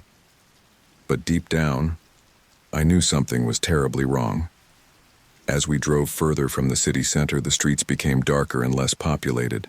Old buildings loomed on either side, their windows dark and lifeless. The GPS directed me to turn onto a narrow side street, barely wide enough for the cab to pass through. "We're, getting close," I said, my voice sounding strained even to my own ears. "Should be just up ahead." I snuck another glance at my passenger. He hadn't moved an inch since getting into the cab. And that's when I realized something else. His chest wasn't moving. He wasn't breathing. Panic rose in my throat. I wanted to stop the car, to demand that he get out. But some primal instinct kept me driving, as if stopping would somehow make this nightmare even worse. Finally, the GPS announced our arrival. I pulled up in front of a dilapidated Victorian house, its paint peeling and windows boarded up. The yard was overgrown, choked with weeds and debris. It looked like no one had lived here for decades. "This is it," I said, my voice barely above a whisper. 1313 Mockingbird Lane. I turned to face my passenger, forcing a smile. "That'll be $23.50. The man's eyes slowly shifted to meet mine. A chill ran through my body as I saw something ancient and malevolent in those dark orbs. I think there's been a mistake," I stammered, reaching for the door handle. "Maybe I should take you somewhere else." But the door wouldn't budge. I tried the other doors, then the windows, growing more frantic with each failed attempt. We were locked in. "What's going on?" I shouted, panic overwhelming me. "Who are you? What do you want?" For the first time since entering my cab, the man's lips curled into a smile. It was a terrible sight, devoid of warmth or humanity. "Who am I?" he said, his voice a dry whisper that seemed to suck the warmth from the air. "I am John Doe, and you, Mike Geller, are about to take a very long ride with me." My eyes widened in shock. "How do you know my name?" John's smile grew wider, revealing teeth that were far too sharp to be human. "I know many things, Mike. I know that you're a divorced father of two. I know that you drive this cab to pay off gambling debts. And I know that you're about to become a very important part of my return." "Return?" I echoed, my mind reeling. "What are you talking about? What is this place?" John's gaze drifted to the abandoned house. "This is where it all began decades ago. And now, thanks to you, it's where it will begin again." As he spoke, his appearance began to change. The gaunt, pale face melted away, replaced by features I recognized from old wanted posters and true crime documentaries. My blood ran cold as I realized who, or what, was sitting in my back seat. You're John the Butcher Doe," I gasped. "But that's impossible. You were executed in 1989. John's laughter filled the cab, a sound like breaking glass and screaming wind. "Death is just another journey, Mike, and now you're going to help me complete mine." The car's engine roared to life, though I wasn't touching the ignition. We peeled away from the curb, tires screeching against the pavement. As we sped off into the night, leaving the abandoned house behind, I realized with growing horror that my nightmare was only just beginning. I was trapped in my own cab with the spirit of a long-dead serial killer, hurtling towards a destiny I couldn't begin to comprehend. And somewhere in the back of my mind, a terrifying thought took root. What if this was just the first stop on a much longer, darker? My heart pounded against my ribcage as I clawed at the door handles, desperately trying to find a way out of this rolling prison. Sweat beaded on my forehead, my fingers slipping on the smooth metal as I yanked and pushed with all my might. But it was no use. The doors remained stubbornly locked, sealing me in with the nightmare sitting in my back seat. "It's no use, Mike." John's voice slithered through the air, dripping with amusement. "We're going for a ride, you and I. A very special ride." I spun around, pressing my back against the driver's side door. "What do you want from me?" I demanded, my voice cracking with fear. John's smirk grew wider, his eyes glinting with malevolent glee. "Oh, Mike, it's not about what I want from you. It's about what you're going to do for me." Before I could respond, the radio crackled to life, startling me. Through the static, a news broadcast began to play. Breaking news. John the Butcher Doe, one of Chicago's most notorious serial killers, was executed by lethal injection at 12:01 a.m. this morning. Doe was convicted of murdering 13 people between 1980 and 1987, though authorities suspect the true number of his victims may be much higher. His reign of terror finally came to an end when... I stared at the radio in disbelief, then back at John. This is impossible. That broadcast is from decades ago. You can't be here. You're dead." John chuckled, a sound that sent shivers down my spine. "Death is such a relative term, Mike. For some of us, it's merely an inconvenience." As he spoke, I watched in horror as his appearance began to change.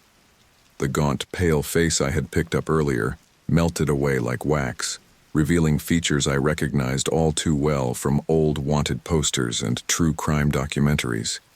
His hair darkened and grew thicker, his jaw became more squared, and his eyes... God, his eyes burned with an inhuman intensity that made me want to claw my own out just to escape his gaze. "Allow me to properly introduce myself," he said, his voice deeper and richer now. "John the Butcher Doe, at your service. And you, Mike Geller, are going to be my new partner in crime." I shook my head violently, pressing myself further against the door. No, this isn't real. I'm dreaming. I must have fallen asleep at the wheel. This can't be happening. John's laughter filled the cab, a sound that seemed to suck all the warmth from the air. "Oh, it's happening all right, and the sooner you accept that, the easier this will be for you." Suddenly, the engine roared to life. I hadn't touched the ignition, hadn't even moved from my spot plastered against the door. The car began to move on its own, pulling away from the curb and accelerating down the dark, empty street. "What's going on?" I shouted, scrambling back into the driver's seat and grabbing the wheel. But it was useless. The car refused to respond to my commands, speeding through intersections and taking turns of its own accord. John leaned forward, his breath icy on the back of my neck. "You see, Mike, I've been trapped in a sort of limbo, you might say, condemned to relive my greatest hits over and over again. But now, thanks to you, I have a chance to break free, to start a whole new cycle of terror." I swallowed hard, my mouth dry as sandpaper. "What do you mean, thanks to me? I didn't do anything." "Oh, but you did," John purred. "You picked me up. You agreed to take me to that house, and now you're going to help me complete the ritual that will set me free." The car swerved sharply, nearly sideswiping a parked truck. I gripped the useless steering wheel, my knuckles white. "I won't help you," I growled, trying to sound braver than I felt. "I'm not a killer. I won't hurt anyone." John's laugh this time was almost pitying. Mike, you don't seem to understand. You don't have a choice in the matter. But don't worry, I'll explain the rules of our little game." As he spoke, I noticed our surroundings changing. We were leaving the city behind, entering a more suburban area. Houses with manicured lawns and white picket fences lined the streets, a stark contrast to the horror unfolding inside my cab. "The rules are simple," John continued. "We're going to recreate my greatest works. 13 kills just like before. But this time you'll be my hands, my instrument." I felt the bile rise in my throat. "No, I won't do it. I don't care what you do to me. I won't kill anyone." John's hand clamped down on my shoulder, his grip inhumanly strong. "You misunderstand, Mike. This isn't a negotiation. You will do exactly as I say, or the consequences will be severe." As if to emphasize his point, a searing pain shot through my body. It felt like every nerve was on fire, every muscle screaming in agony. I cried out, my vision blurring with tears. "That's just a taste," John said, his voice cold and clinical. "Imagine feeling that every moment of every day for eternity, because that's what awaits you if you don't cooperate." The pain subsided, leaving me gasping and trembling in my seat. "Why me?" I managed to choke out. "Why are you doing this?" John sat back, folding his hands in his lap. "Fate, Mike. Destiny. Call it what you will. But you were chosen for this. Your life has been leading to this moment, whether you realized it or not." The car slowed, pulling to a stop in front of a modest 2-story house. All the lights were off except for a single window on the second floor. "And now," John said, his voice filled with anticipation, "it's time for your first lesson, your first step on the path to becoming a true artist of death." I shook my head, tears streaming down my face. "Please," I begged, "don't make me do this. I'm not a killer. I can't." John's hand gripped the back of my neck, his fingers digging into my flesh. "You can, and you will. Remember, Mike, every action has consequences. And in this game, inaction is the surest path to suffering." As we sat there in the darkness, staring at the house that would become the stage for unspeakable horrors, I felt the last shreds of my old life slipping away.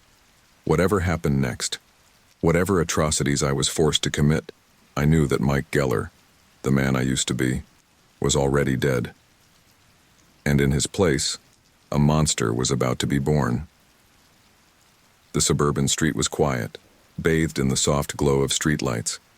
Our taxi idled silently in front of a modest 2-story house, its windows dark except for a single light on the second floor. I sat rigid in the driver's seat, my hands clenched so tightly on the steering wheel that my knuckles had turned white. "There," John's voice slithered from the back seat, sending chills down my spine. "Our first canvas arrives." I followed his gaze to see a car pulling into the driveway. A young woman emerged, juggling her purse and what looked like a stack of files. She was probably in her late 20s with long dark hair and a tired expression on her face. As she fumbled for her keys, I felt a wave of nausea wash over me. "No," I whispered, shaking my head. "I won't do it. I can't hurt her." John's laughter filled the cab, cold and cruel. "Oh, Mike, you still don't understand, do you? You don't have a choice in this matter." I spun around to face him, anger momentarily overriding my fear. "The hell I don't. I'm not moving from this seat. You can't make me hurt anyone." The smile that spread across John's face made my blood run cold. "Can't I?"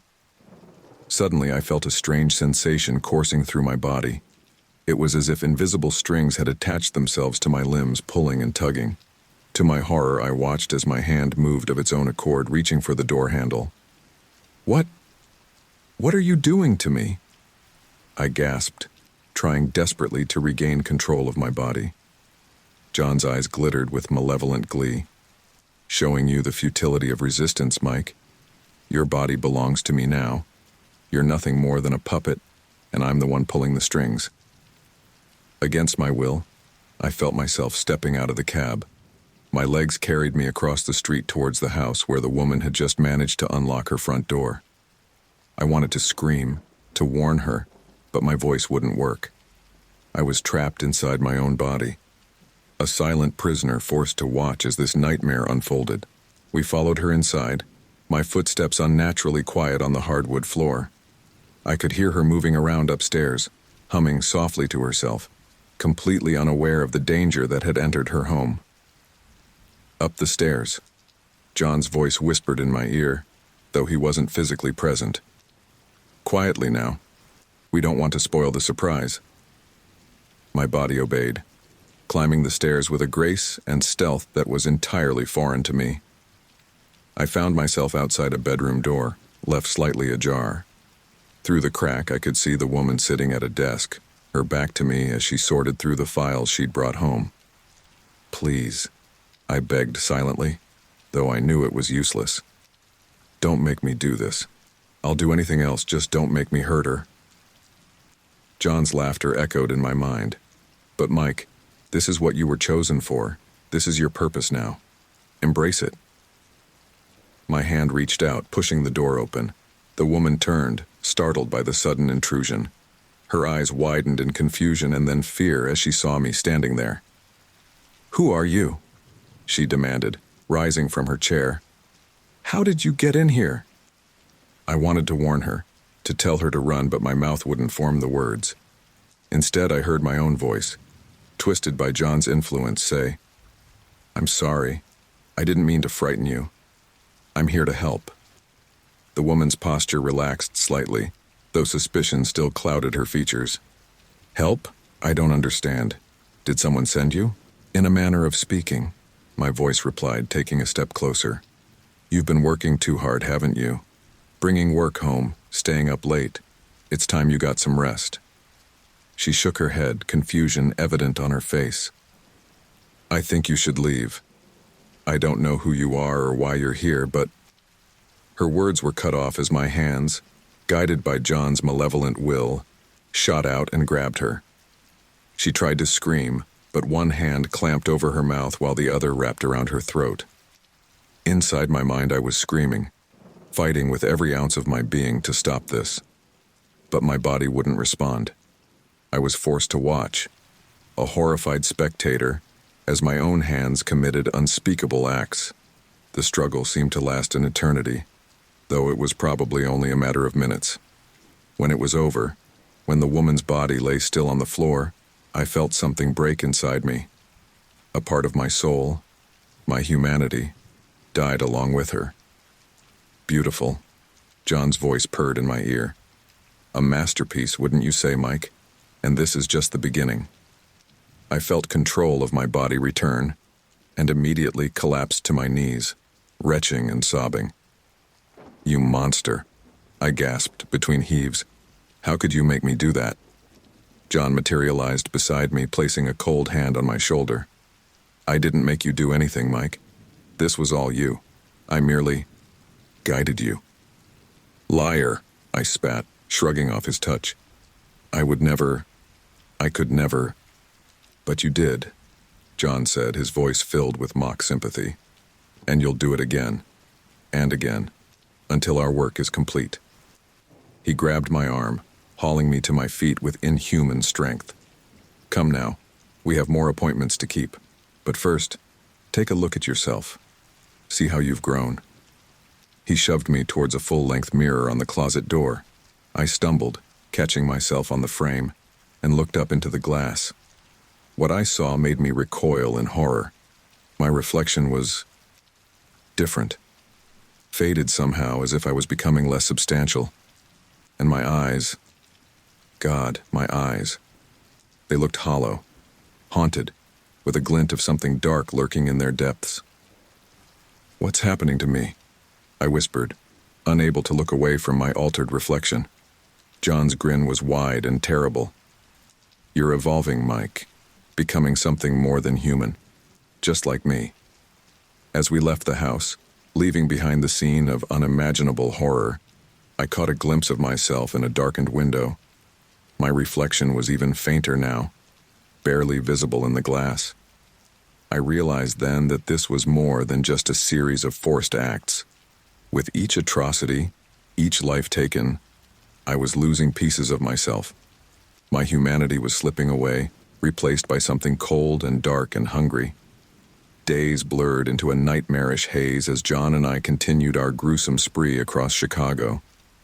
Each night brought a new victim, a new horror that I was forced to commit, and each morning I would wake up in my apartment drenched in sweat, wondering if it had all been a terrible dream.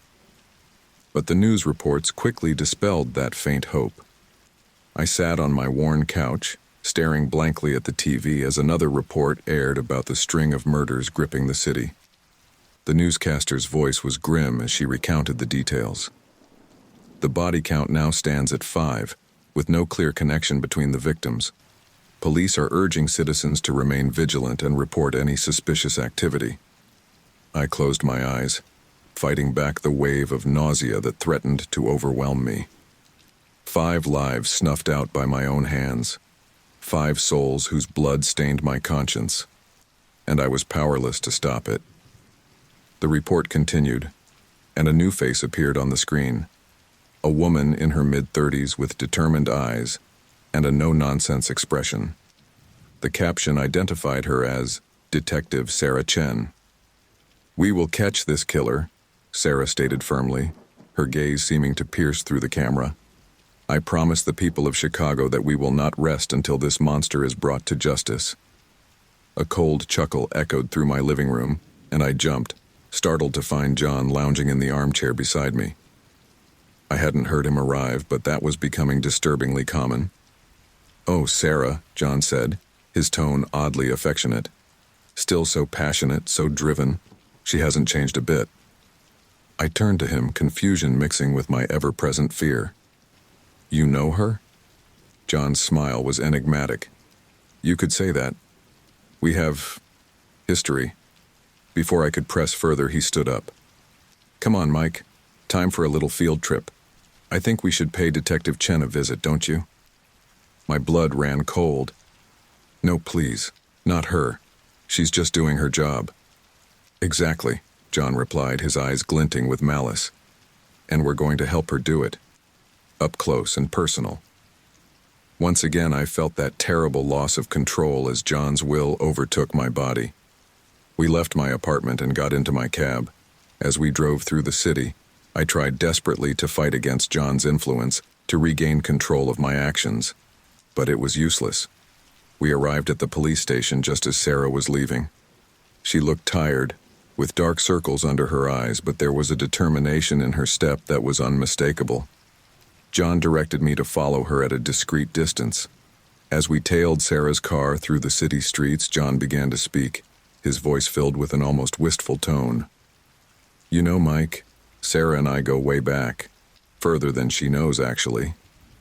You see, before she was Detective Chen, she was just little Sarah Watkins." I felt a chill run down my spine. "Watkins? But that was, the name of my last victims before I was caught." "Yes," John finished, a cruel smile playing on his lips.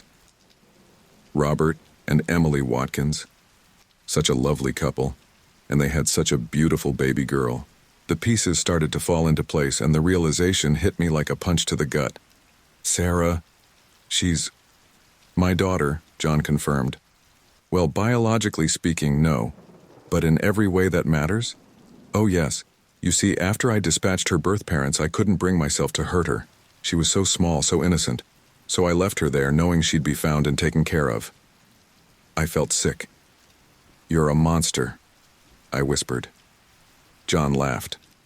"Perhaps, but I'm a monster who shaped the very woman now hunting us. Ironic, isn't it?" We followed Sarah to a small diner where she met with another detective. Through the window, I could see them poring over files, deep in discussion about the case. "We should leave," I said, hoping against hope that John would listen. "She hasn't seen us. We don't have to do this." But John's control tightened, and I felt my body moving towards the diner's entrance. "Oh, but we do, Mike. It's time for a family reunion." As we entered the diner, the bell above the door jingling cheerfully, I fought with every fiber of my being to warn Sarah, to scream, to run, to do anything to alert her to the danger. But my voice failed me, trapped in my throat by John's supernatural grip. We slid into a booth near Sarah and her partner, close enough to overhear their conversation. "The MO is all over the place," Sarah was saying, frustration evident in her voice. "It's like we're dealing with a copycat, but of multiple killers. Some of these techniques, they're straight out of old case files. Killers from decades ago." Her partner nodded. "It's like a greatest hits of serial killers, but how is that possible?" I saw Sarah's eyes narrow, a look of realization dawning on her face. Unless we're not dealing with a copycat. What if somehow it's the real thing?" Her partner looked skeptical. "Sarah, that's impossible. Most of those killers are dead or in prison." "I know it sounds crazy," Sarah admitted, "but something about this feels personal, like it's all connected somehow." As I listened to Sarah piece together the puzzle, coming dangerously close to the impossible truth, I felt a mix of admiration and terror. She was brilliant, dedicated, everything a detective should be, and she was on a collision course with a nightmare she couldn't possibly comprehend. John leaned in close, his cold breath on my ear making me shudder. She's so close, Mike. So very close to the truth. Shall we give her a little hint? Before I could react, John's will forced my body into motion. I stood up abruptly, bumping into Sarah's table and knocking her coffee over. Files scattered across the floor. "Oh, I'm so sorry," I heard my voice say, John's influence making it sound perfectly natural. "Let me help you with that." As I bent down to help gather the fallen papers, my eyes met Sarah's. For a moment, just a brief instant, I managed to break through John's control. I saw recognition flicker in Sarah's gaze, not of me, but of the terror in my eyes. She opened her mouth to speak, but John reasserted his dominance, and the moment was gone. "No harm done," Sarah said, her voice cautious as she took the files from my hands. "Thank you for your help, Mr. Geller," John made me say. "Mike Geller, always happy to help Chicago's finest." As we left the diner, I could feel Sarah's eyes on us, studying, assessing. She knew something was off, but she couldn't possibly guess the full extent of the horror that had just brushed up against her. Back in the cab, John was practically giddy. "Oh, this is going to be fun, Mike. Sarah's smart, but she has no idea what she's up against. And when she finally learns the truth, well, that will be a reunion to remember." As we drove off into the night, I felt a deep, gnawing dread in the pit of my stomach. Sarah Chen, John's unwitting daughter, was now firmly in his sights, and I was terrified of what that could mean for both of us. The weight of John's control had become unbearable. Each day, each forced act of violence chipped away at my soul. But something was changing within me. A spark of defiance, small but growing, began to flicker in the darkness of my despair. It started with little things. A twitch of my finger when John commanded stillness. A whispered word of warning that escaped my lips before he could silence me. These small victories were fleeting, but they gave me hope. Hope that perhaps I wasn't entirely lost. As we prowled the streets of Chicago in my taxi, searching for our next victim, I focused on that spark, nurturing it, willing it to grow stronger. "There," John's cold voice cut through my thoughts. "The woman with the red scarf. She'll do nicely."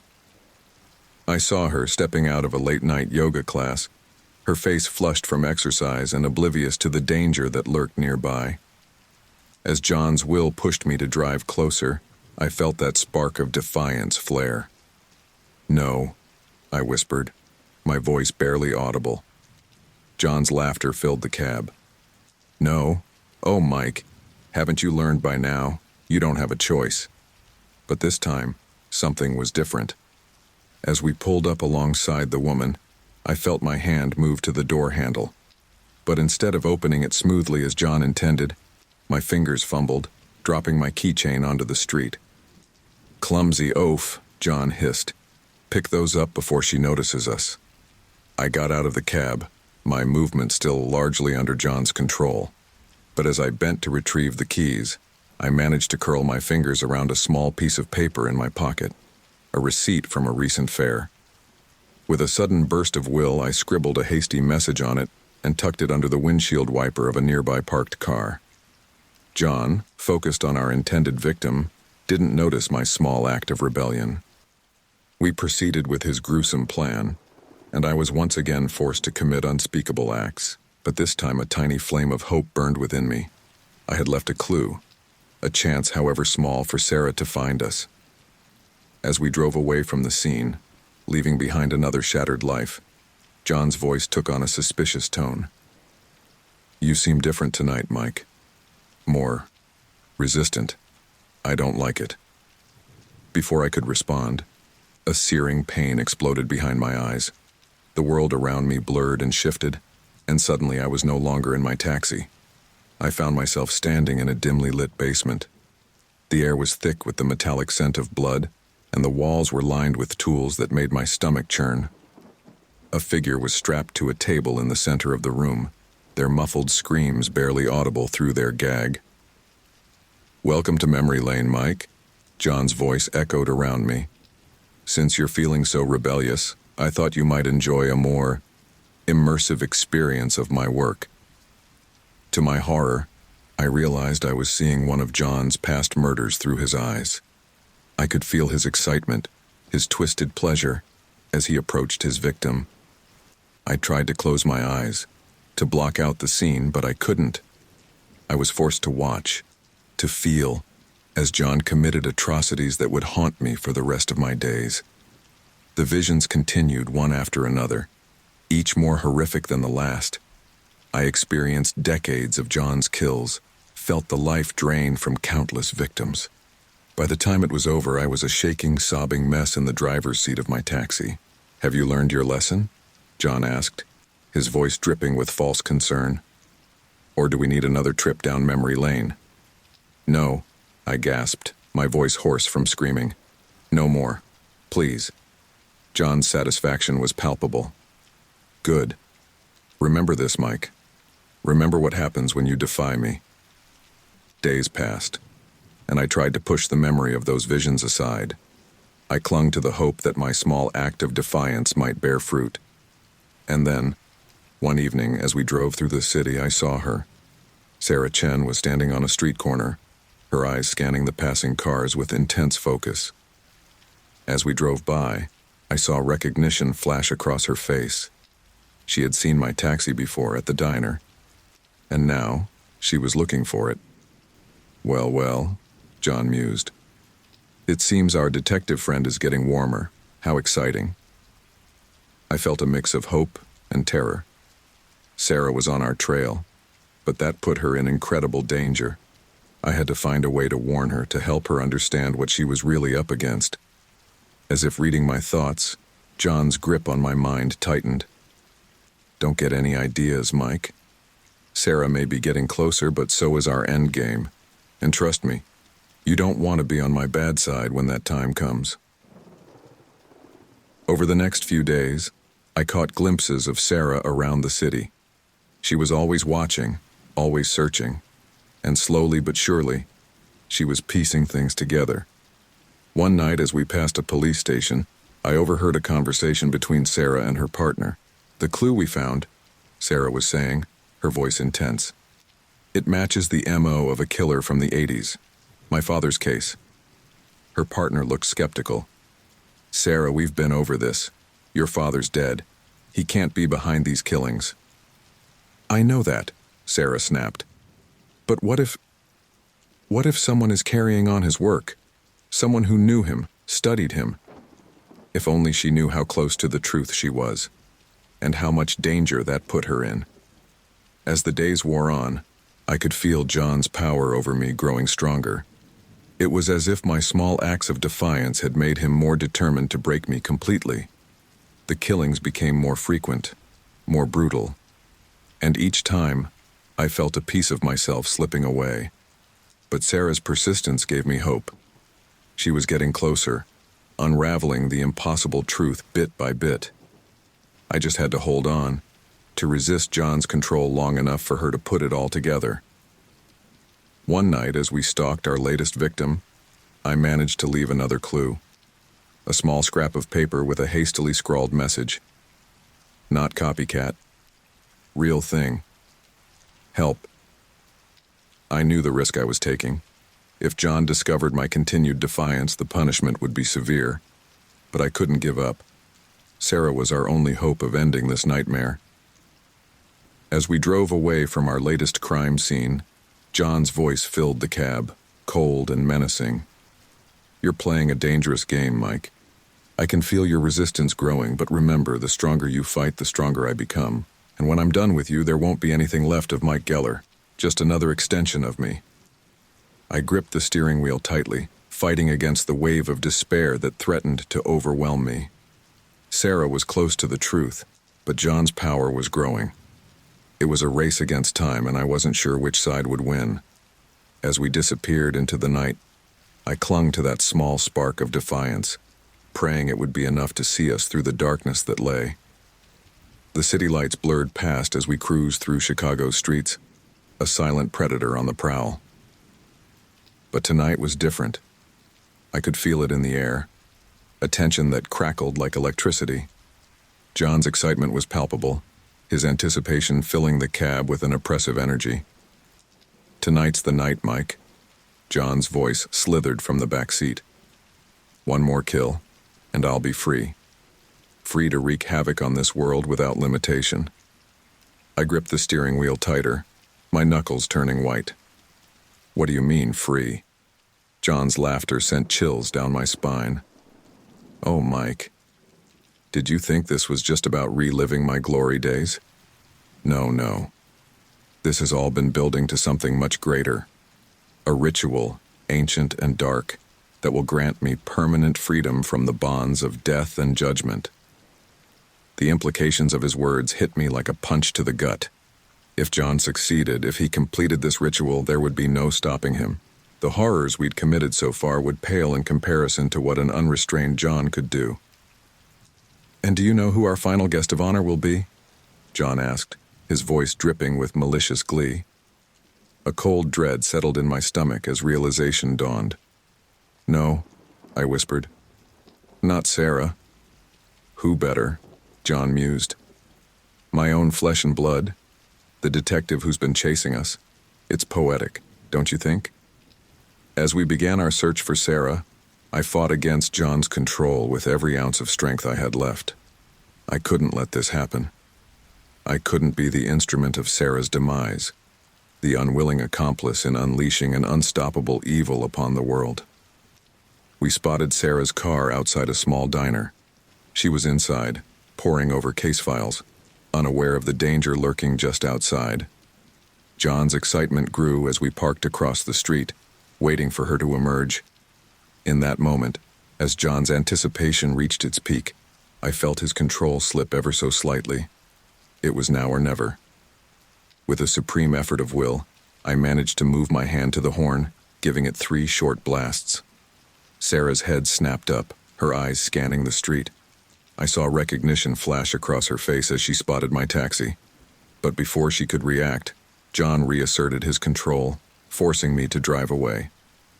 "Clever, Mike," John hissed, "but futile. She can't stop what's coming." As we circled the block, I continued to fight, searching for any opportunity to warn Sarah. At a red light, I managed to flash the headlights in a pattern.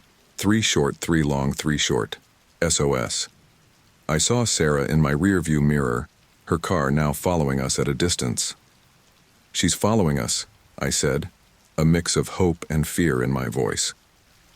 John's laughter filled the cab. "Of course she is. She's walking right into our trap. Or should I say, her trap." Confusion must have shown on my face, because John continued, "You didn't think I'd let your little warnings go unnoticed, did you? I've been aware of your attempts at rebellion all along, and I've used them to lead Sarah exactly where I want her." My heart sank as I realized the terrible truth. Every act of defiance, every clue I'd left, had been playing right into John's hands. We were all puppets in his grand, twisted performance. John directed me to drive to the outskirts of the city, to the abandoned house where this nightmare had begun. As we approached, I could see Sarah's car in the distance, still following us. "Home sweet home," John said as we pulled up to the dilapidated structure. The perfect stage for our grand finale. As we got out of the car, I felt John's hold on me weakening.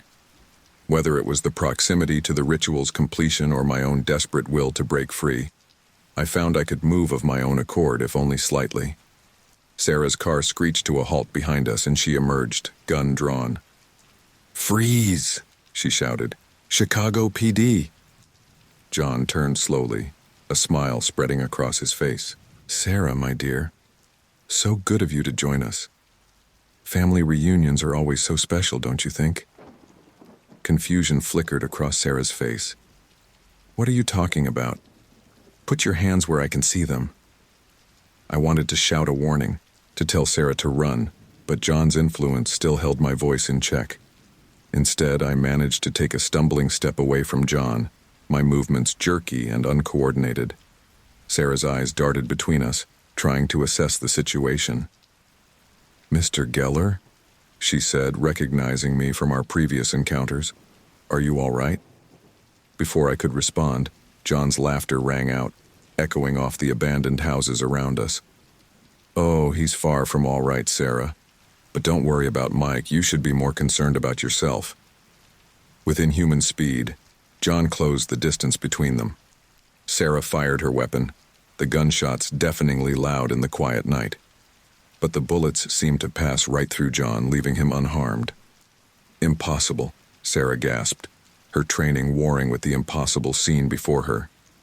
"Not impossible, my dear," John said, his voice almost gentle. "Just improbable. Allow me to introduce myself properly. John Doe, the Butcher of Chicago. Your father, in all the ways that truly matter."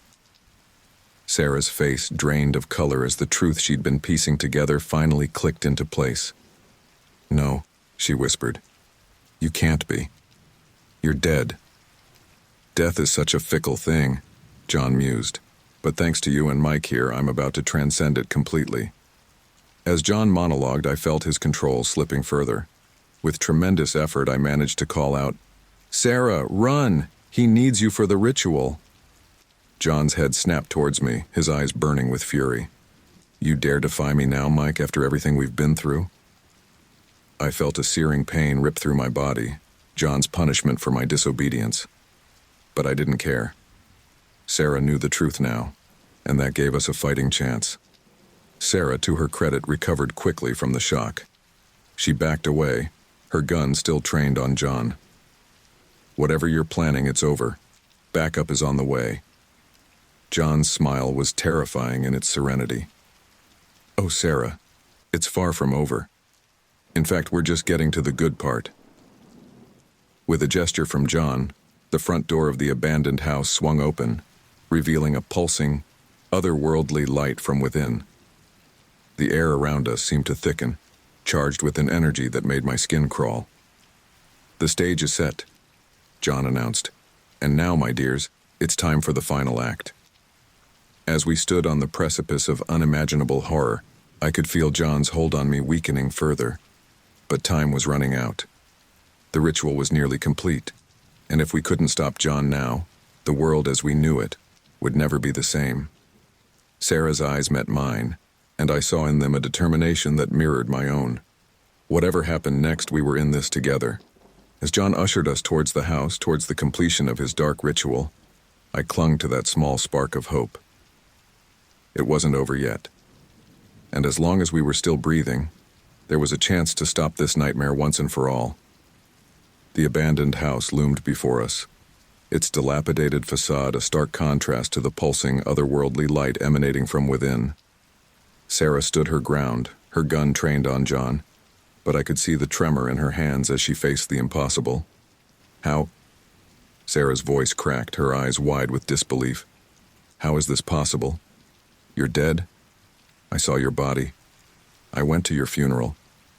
John's laughter echoed through the night, a sound that sent chills down my spine. "Oh, Sarah. My dear, sweet Sarah.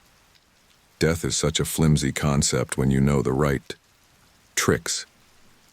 He took a step towards her, and Sarah instinctively backed away, her police training warring with the shock of seeing her dead father standing before her.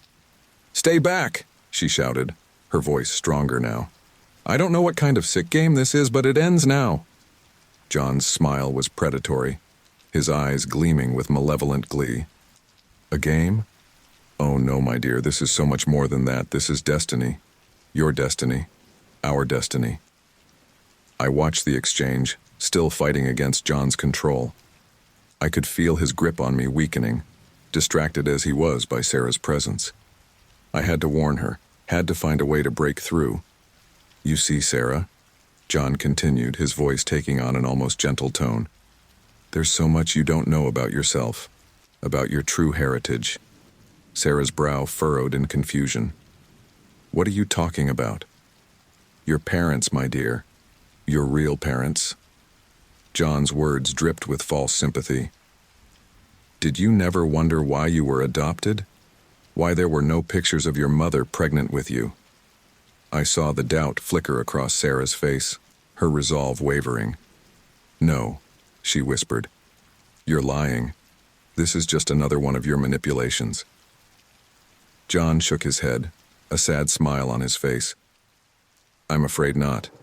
You see, Sarah, I knew your birth parents quite well. In fact, you could say I was intimately involved in your early life. The realization hit Sarah like a physical blow. I saw the color drain from her face as the horrible truth sank in. No, she gasped. It can't be. You killed them? Killed them, saved you, John said with a shrug. Two sides of the same coin, really. You were so small, so innocent. I couldn't bring myself to hurt you, so I left you to be found, to be raised by that insipid couple who became your adoptive parents. Sarah's gun hand dropped slightly, her world clearly shaken to its core. And in that moment of vulnerability, I felt John's control slip just enough. With every ounce of willpower I possessed, I fought through the supernatural bonds that held me. Sarah, I managed to shout, my voice hoarse but finally my own. Don't listen to him, it's all manipulation. He needs you for the ritual. John's head snapped towards me, his eyes blazing with fury. You dare, he snarled, raising a hand in my direction. I felt an invisible force lift me off my feet, slamming me against the side of the house. Pain exploded through my body, but I didn't care. I had broken through. I had warned Sarah. Sarah's training kicked in, pushing aside her emotional turmoil. She raised her gun once more, her aim steady. Let him go, she demanded. Whatever you're planning, it's over. John's laugh was cold and cruel. Over? My dear, it's only just beginning. With a gesture, he sent Sarah's gun flying from her hands. Another wave of his arm, and an invisible force pinned her against a nearby tree. Now then, John said, his voice eerily calm. Shall we proceed with the family reunion? I struggled against the force holding me, desperate to help Sarah. To my surprise, I found I could move, if only slightly. John's focus on Sarah had weakened his hold on me. Sarah, I called out. Fight it. He's strong, but he's not invincible. John turned to me, his face a mask of rage. Silence, you insignificant worm. He made a grasping motion with his hand, and I felt invisible fingers close around my throat. But even as I gasped for air, I saw Sarah beginning to move. Whatever supernatural force John was using, it wasn't enough to fully restrain her trained reflexes. With a grunt of effort, Sarah broke free from the invisible bonds. She charged at John, tackling him to the ground. The sudden attack broke his concentration, and I felt the pressure on my throat disappear. I fell to the ground, coughing and gasping, but wasted no time. I scrambled to my feet and rushed to help Sarah. The scene before me was chaos. Sarah and John grappled on the ground, a swirl of fists and fury. But John was no ordinary opponent. With strength that no human should possess, he threw Sarah off him, sending her crashing into a rotting porch railing. I leaped onto John's back, trying to restrain him. Run, Sarah, I shouted. Get out of here. But Sarah Chen was not one to run from a fight. She staggered to her feet, blood trickling from a cut on her forehead. No, she growled. We end this. Now. John's laughter rumbled through his chest. Ah, such spirit. You truly are my daughter.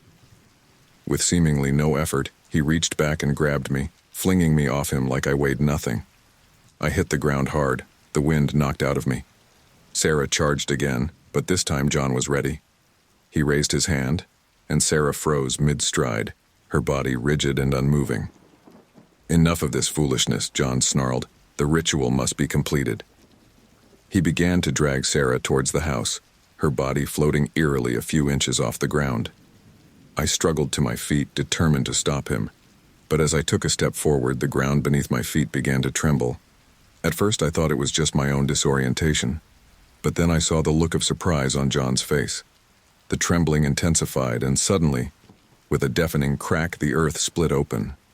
The decrepit house groaned and shuddered, timbers snapping like twigs. No, John shouted, his voice tinged with panic for the first time. Not now. Not when I'm so close. The ground continued to shake, and before our eyes, the house began to collapse in on itself. But instead of falling into a pile of rubble, it seemed to be sinking, revealing a cavernous space beneath. As the dust settled, we found ourselves staring into a vast chamber that pulsed with an eerie, dark energy. Ancient symbols covered the walls, glowing with an unholy light. John's look of panic transformed into one of triumph. "Yes," he exulted. "The chamber reveals itself. The ritual site is ready." Sarah, released from John's supernatural grip when the quake hit, scrambled to her feet. She looked at me, then at the horrifying scene before us. "What is this place?" she asked, her voice barely above a whisper. "The birthplace of nightmares," John answered, his voice reverent. "And soon, the site of my glorious rebirth." As we stood on the precipice of this impossible, terrifying chamber, I knew we had reached the point of no return. Whatever John had planned, whatever dark ritual he intended to complete, it all came down to this moment. Sarah's eyes met mine, and I saw in them a determination that matched my own.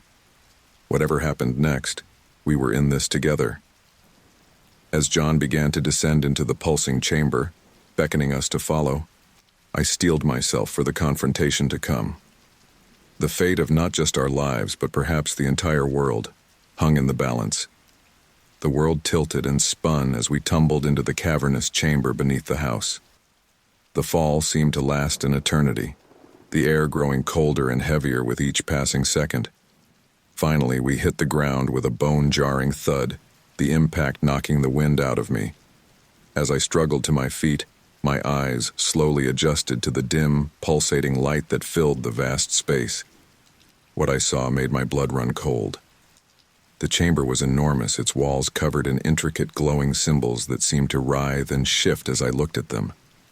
Ancient artifacts and grotesque statues littered the floor, each one emanating an aura of malevolence that made my skin crawl. Sarah groaned beside me, pushing herself up on shaky arms. What is this place?" she gasped, her eyes wide with horror and disbelief. John's laughter echoed through the chamber, a sound that seemed to come from everywhere and nowhere at once. "Welcome, my dears, to where it all began. The birthplace of the Butcher of Chicago." He emerged from the shadows, his eyes gleaming with an otherworldly light. "This chamber has existed for centuries, waiting for someone with the vision and the will to unlock its true potential. And I was the chosen one." I helped Sarah to her feet, both of us instinctively backing away from John. "What are you talking about?" I demanded, trying to keep my voice steady. "What is all this?" John spread his arms wide, a gesture that encompassed the entire chamber. "This, Mike, is power. Pure, unadulterated power. The kind of power that can transcend death itself." Sarah's eyes narrowed, her detective's mind working overtime despite the surreal situation. "The symbols," she murmured, studying the walls. "They're not just random designs. They're a story." John's smile was cold and cruel. "Very observant, my dear. Yes, these walls tell a tale as old as time itself. A tale of deals and bargains, of mortals foolish enough to think they could outsmart the darkness." As Sarah and I moved around the chamber, I began to see what she meant. The symbols seemed to form a narrative, depicting scenes of ancient rituals and terrible sacrifices. "You made a deal," I said, the horrible truth dawning on me. With what? A demon?" John chuckled, the sound sending shivers down my spine. "Demon, god, elder being from beyond the stars, the name hardly matters. What matters is the power it granted me." Sarah's voice was tight with anger and disgust. "And the price? What did you have to pay for this power?" "Oh, the price was steep," John admitted, his tone almost wistful. 13 souls, freely given or violently taken. A small price to pay for immortality, don't you think? The implications of his words hit me like a physical blow. "The murders," I whispered. "All those people you killed." Were necessary sacrifices, John finished, his voice devoid of any remorse. Each death brought me closer to my goal, and now, with your help, I will finally achieve it. As John spoke, I noticed something changing about him. His skin seemed to ripple and shift, like something was trying to break free from beneath it. His eyes grew larger, more inhuman, and his fingers elongated into wicked claws. My God, Sarah gasped, instinctively reaching for a weapon that wasn't there. What's happening to him? I swallowed hard, fighting back the urge to run. I think we're seeing his true form. John's transformation continued, his human facade melting away to reveal something ancient and terrifying. His skin turned a mottled gray, covered in pulsing veins that glowed with the same eerie light as the symbols on the walls. Horns sprouted from his forehead, and his mouth widened to reveal rows of needle-sharp teeth.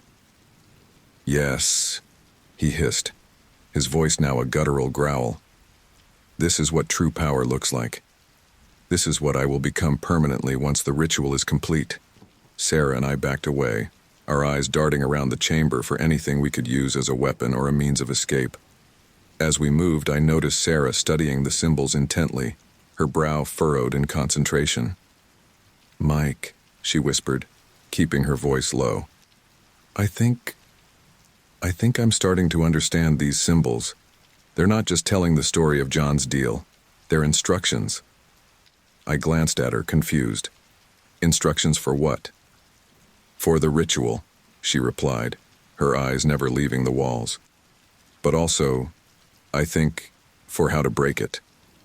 Hope flared in my chest, quickly tempered by caution. Are you sure? How can you possibly understand all this? Sarah shook her head, frustration evident on her face. I don't know. It's like the symbols are speaking to me somehow, like I was meant to read them. John's inhuman laughter filled the chamber once more. Clever girl. You truly are my daughter. But understanding the ritual and being able to stop it are two very different things. He began to advance on us, his movements unnaturally fluid and predatory. The ritual must be completed. The final sacrifice must be made. And then, I will be reborn, free from all constraints of mortality and morality. As we retreated from John's approach, Sarah continued to study the symbols, muttering under her breath. Suddenly, her eyes widened in realization. Mike, she gasped. I think I know how to stop him, but it's going to cost us. What do you mean? I asked, my heart racing. What do we have to do? Sarah's face was grim as she met my eyes. The ritual requires a willing sacrifice, a soul freely given. But if we could somehow turn the ritual back on him, use his own power against him. The implications of her words sank in, and I felt a chill run down my spine. You're saying one of us has to die to stop him?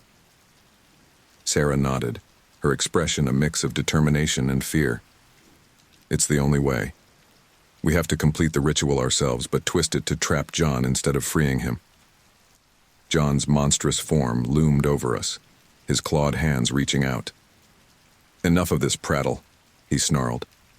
It's time to fulfill your destinies, time to give your lives meaning by offering them to me. In that moment, time seemed to slow.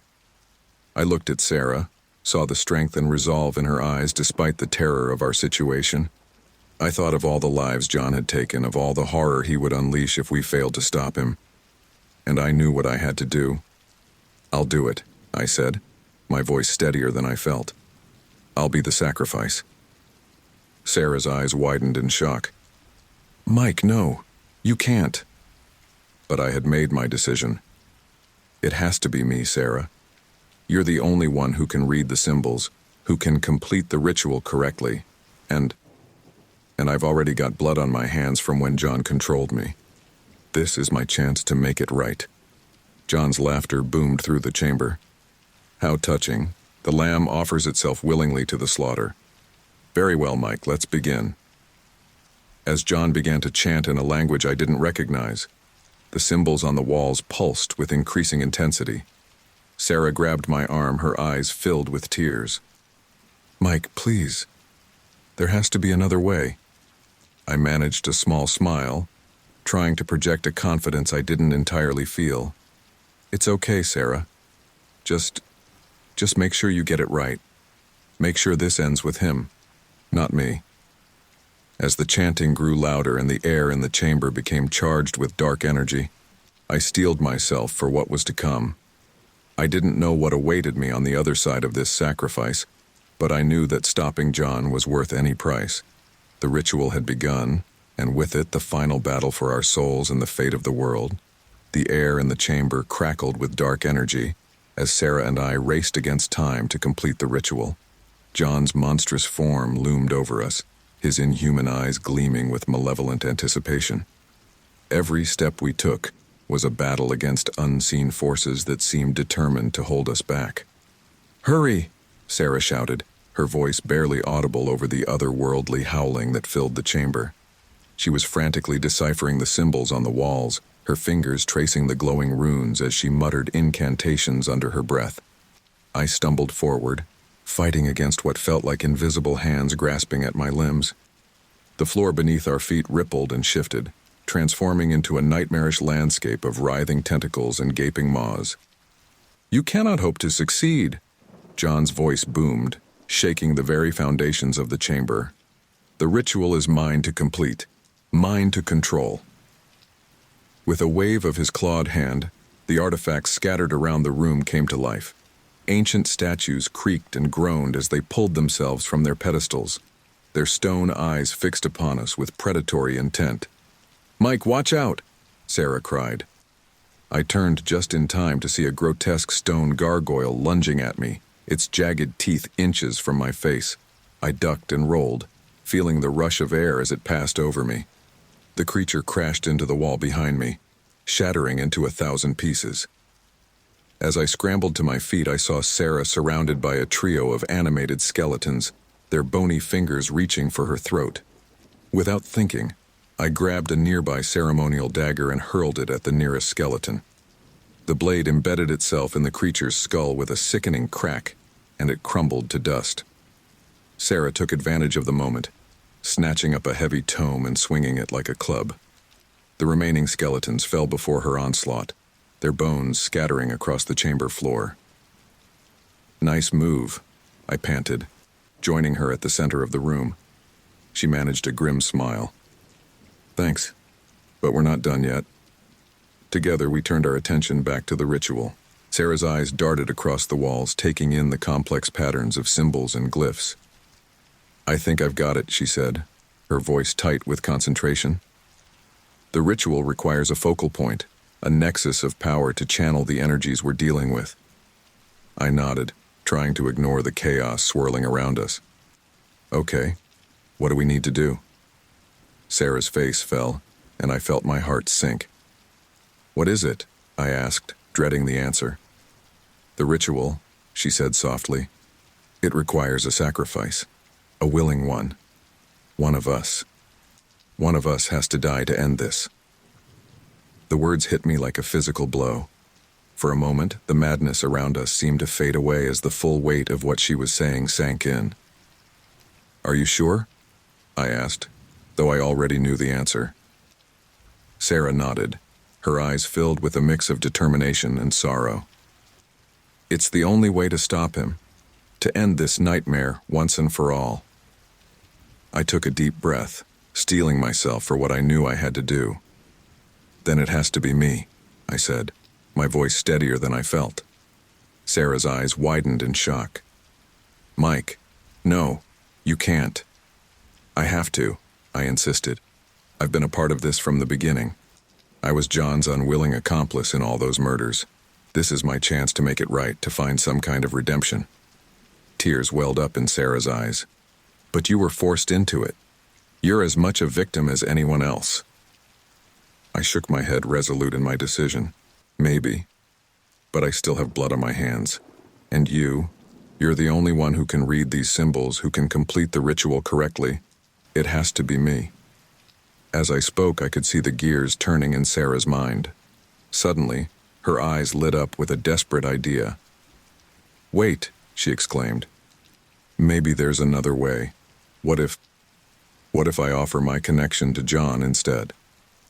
I frowned, not understanding. What do you mean? Sarah's words came out in a rush. I'm his daughter, remember? There's a blood connection between us. What if I offer that as the sacrifice instead of a life? It might be enough to power the ritual and trap him. For a moment, hope flared in my chest. But as I looked into Sarah's eyes, I knew it wouldn't work. Sarah, I said gently, it's a brave idea, but I don't think it's enough. This kind of dark magic, it demands a life, and it has to be mine. As the words left my mouth, I felt a sudden clarity wash over me. I understood with perfect certainty that this was my role, my purpose in this terrible drama. As John's unwilling accomplice, I was the perfect bridge between the mortal world and the dark forces we were dealing with. Mike, Sarah began, but I cut her off. It's okay, I said, managing a small smile. This is what I'm meant to do. Just promise me you'll finish this. Make sure John pays for everything he's done. Sarah nodded, tears streaming down her face. I promise, she whispered. John's laughter echoed through the chamber, cutting through our moment of connection. How touching, he sneered. The lamb willingly offers itself for slaughter. Very well, Mike, let's begin. As John began to chant in an eldritch tongue, the symbols on the walls pulsed with increasing intensity. I felt a pull from deep within my chest, as if something essential was being drawn out of me. Sarah, I gasped, my strength already beginning to fade. Whatever happens, don't let him win. The world is counting on you. Sarah gripped my hand tightly, her eyes filled with determination despite her tears. I won't let you down, Mike. Your sacrifice won't be in vain. As the ritual reached its crescendo, I closed my eyes and thought of all the lives that had been lost, all the pain that John had caused. I thought of the future he would create if we failed to stop him. And in that moment, I found the strength to embrace my fate. The chamber filled with blinding light, and I felt myself being torn apart at the very core of my being. The last thing I heard before darkness claimed me was Sarah's voice, strong and clear, reciting the final words of the ritual. And then, there was nothing. The chamber pulsed with an otherworldly energy as I stood at its center, my arms outstretched. The ancient symbols on the walls glowed with an intensity that hurt my eyes, but I couldn't look away. This was it, the moment of truth, the culmination of all the horror and pain we'd endured. As I began to recite the words Sarah had taught me, I felt a surge of power course through my body.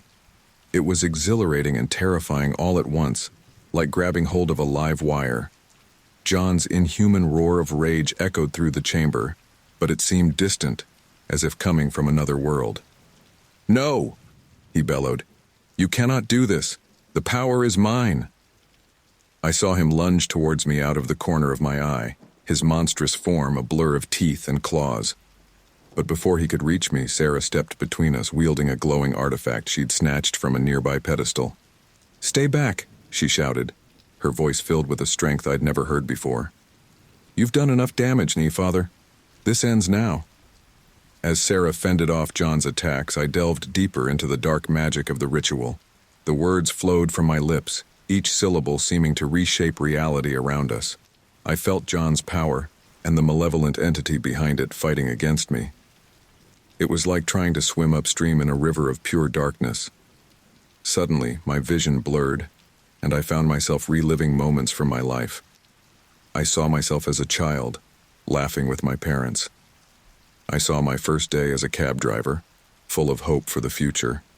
And then, with sickening clarity, I saw the faces of John's victims, their terror, their pain, their final moments, all flashed before my eyes in vivid detail. I gasped, nearly losing my grip on the ritual. I'm sorry, I whispered to the faces of the dead. I'm so sorry I couldn't save you. Mike! Sarah's voice cut through my vision. "Stay with me. You have to finish it." I blinked, forcing myself back to the present. Sarah was bleeding from several cuts, but she stood firm, keeping John at bay. The monster that had once been her father was snarling and snapping, his form shifting and writhing as the ritual began to take effect. Gritting my teeth, I pressed on with the incantation. Each word felt like it was tearing a piece of my soul away, but I didn't stop. I couldn't stop. Not when we were so close. As I neared the final phrases of the ritual, the chamber began to shake violently. Cracks appeared in the floor, spreading up the walls like lightning bolts. The air itself seemed to ripple and tear, revealing glimpses of something beyond, something ancient and unfathomable. And then, in a final, reality-bending moment, I found myself face to face with the entity behind John's power. It was indescribable. A mass of writhing tentacles and eyes, of mouths filled with razor-sharp teeth and limbs that defied the laws of physics. It was everything and nothing, a being so alien and terrifying that my mind could barely comprehend its existence. "Who dares?" Its voice boomed in my head, threatening to shatter my sanity. I wanted to run, to hide, to curl up and forget I'd ever seen such a thing, but I stood my ground, drawing on every ounce of courage I had left. "I dare," I said, my voice surprisingly steady. "I dare to end this, to stop the cycle of pain and death you've created." The entity's countless eyes focused on me, and I felt the weight of eons pressing down on my soul. "You are nothing," it rumbled, "a speck of dust in the cosmic wind. You cannot hope to stand against me." But as it spoke, I realized something. This being, for all its power and terror, was bound by rules. It had made a deal with John, and that deal could be undone. With renewed determination, I spoke the final words of the ritual. "By the power of the willing sacrifice, I bind you. By the blood spilled and the lives taken, I banish you. Return to the void from whence you came, and trouble this world no more." The entity howled, a sound that threatened to tear reality apart. I felt my very essence being pulled in 1,000 directions at once. The pain was beyond anything I'd ever experienced, beyond anything I thought possible to endure. And then, suddenly, it was over. I blinked, disoriented. The otherworldly chamber, the monstrous entity, John's demonic form, all were gone. I found myself sitting in the driver's seat of my cab, parked on a quiet Chicago street. The night was calm, with no sign of the supernatural horrors we'd just faced. For a moment I just sat there, my hands gripping the steering wheel so tightly my knuckles were white. Had it all been a dream? Some kind of hallucination? But then I noticed something that made my blood run cold. In the rearview mirror, I caught a glimpse of my eyes. There was something different about them. A glint, a spark of something that hadn't been there before. With trembling fingers, I reached up to touch my face, half expecting my hand to pass right through. But I was solid, real, alive. "Sarah?" I called out, suddenly desperate for confirmation that I wasn't alone in this. "Sarah, are you there?" There was no answer. The cab was empty save for me. I fumbled for my phone, scrolling through my contacts until I found Sarah's number. It rang once, twice, 3 times before she picked up. "Mike?" Her voice was groggy, confused. "Do you have any idea what time it is?" "Sarah, I'm sorry to wake you. I needed to know you were okay." There was a pause on the other end of the line. When Sarah spoke again, her voice was more alert, tinged with concern. "Mike, what's going on? Are you all right?" I took a deep breath, trying to organize my thoughts. "I'm not sure. Do you remember what happened? With John and the ritual and—" "John?" Sarah interrupted. "Mike, what are you talking about? Who's John?" My heart sank. She didn't remember. Or worse, it had never happened for her at all. "Never mind," I said quickly. "I must have had a weird dream. I'm sorry for bothering you." After a few more awkward exchanges, I hung up. I sat there in my cab, feeling more alone than I ever had in my life. Had we won? Had we really defeated John and the entity behind his power? Or was this just the beginning of a new nightmare? I looked in the rearview mirror again, studying my reflection. The face that looked back at me was my own, but those eyes, there was something in them now, something that hadn't been there before. A knowledge, a power, a hunger. As I started the engine and pulled away from the curb, I couldn't shake the feeling that this wasn't over, that somehow, some way, the cycle was beginning anew. But this time, I was the one behind the wheel. The streets of Chicago stretched out before me, dark and full of possibilities. And as I drove into the night, I wondered what adventures, or horrors, awaited me in this new chapter of my life. As the neon lights of the Las Vegas Strip painted the night sky, I, Frank Cortez, sat behind the wheel of my taxi, fingers drumming an impatient rhythm on the worn leather. The city pulsed with its usual frenetic energy, a cacophony of slot machines, drunken laughter, and the constant chime of success and failure. But for me, it was just another night, another shift in the never-ending cycle of picking up and dropping off the dreamers, the hopefuls, and the lost souls of Sin City. I adjusted my rearview mirror, catching a glimpse of the glittering skyline behind me. The Bellagio's fountains danced in the distance, a stark contrast to the grimy interior of my cab. I'd been at this job for 15 years, and sometimes I felt like I'd seen it all. But Vegas had a way of surprising you, just when you thought you'd become numb to its charms and horrors. "Come on," I muttered to myself, eyes scanning the crowds on the sidewalk. "Give me a fare. Anything to break this monotony." As if on cue, a couple emerged from the throng of tourists and gamblers.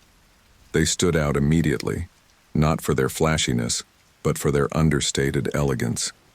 The man wore a crisp black suit that probably cost more than I made in a month, while the woman's red evening gown seemed to shimmer with a life of its own.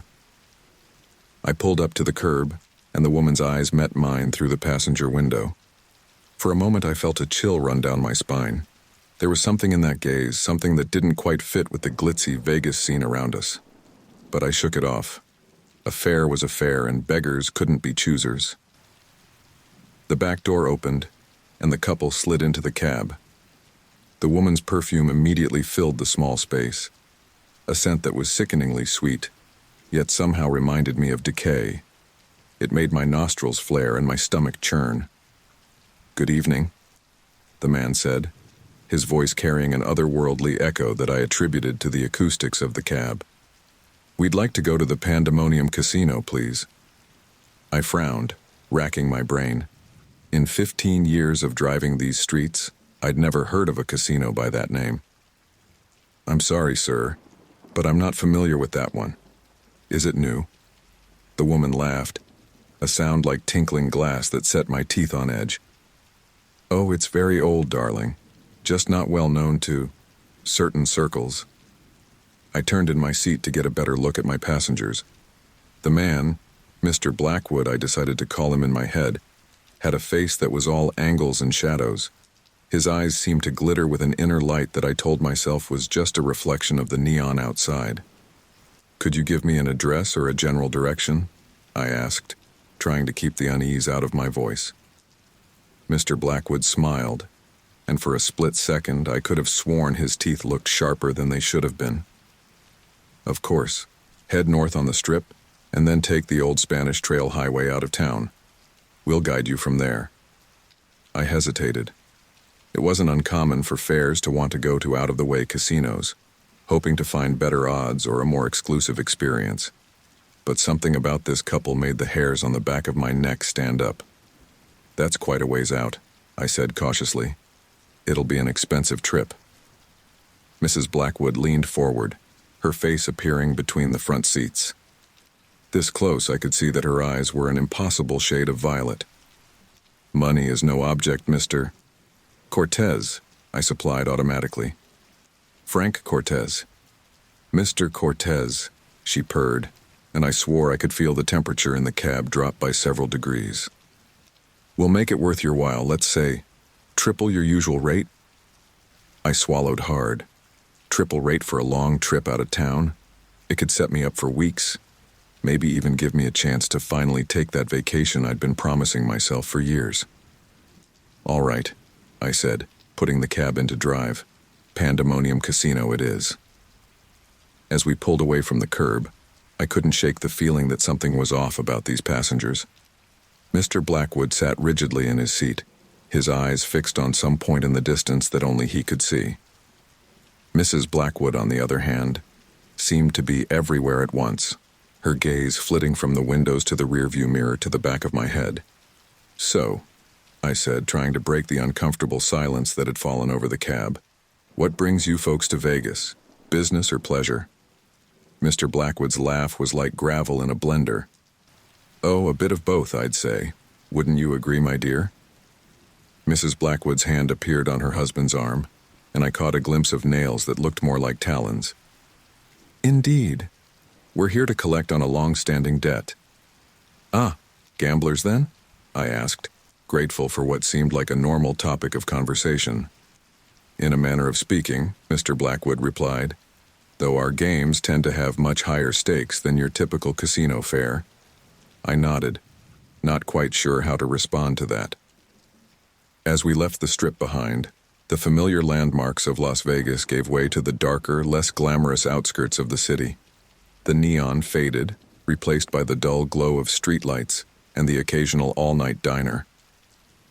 Take the next right, Mrs. Blackwood instructed, her voice taking on a strange, echoing quality.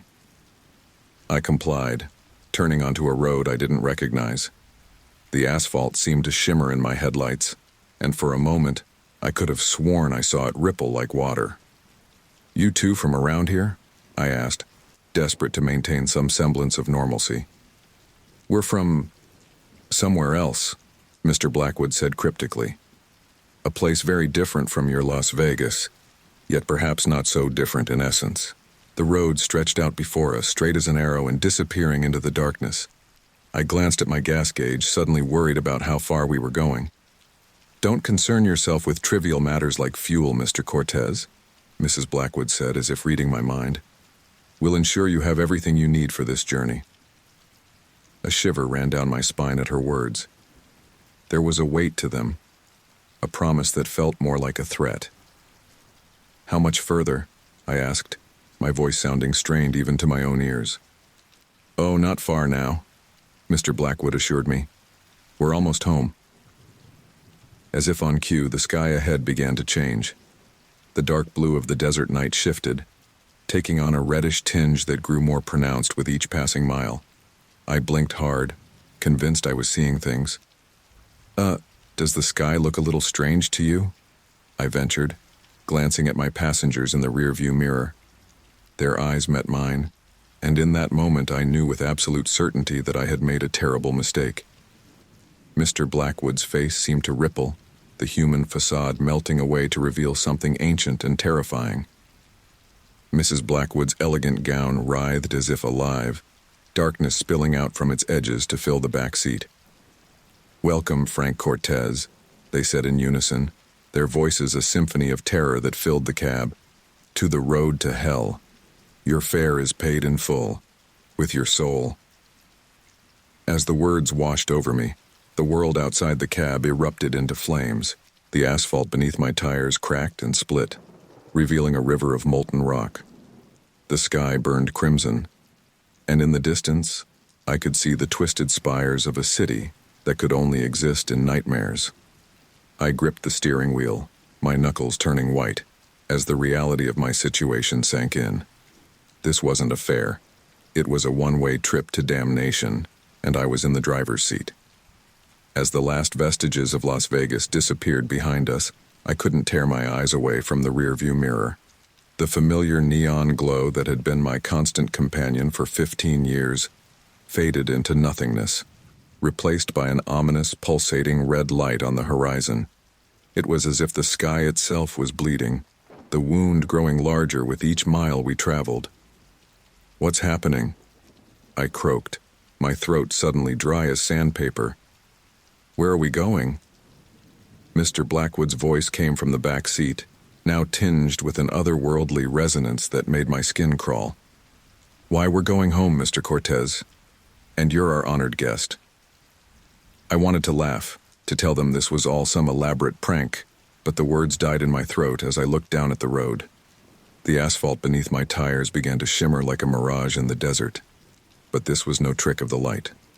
Before my disbelieving eyes, the road started to crack and split, revealing a network of glowing veins pulsing with fiery energy. "Oh God," I whispered, my hands tightening on the steering wheel. Mrs.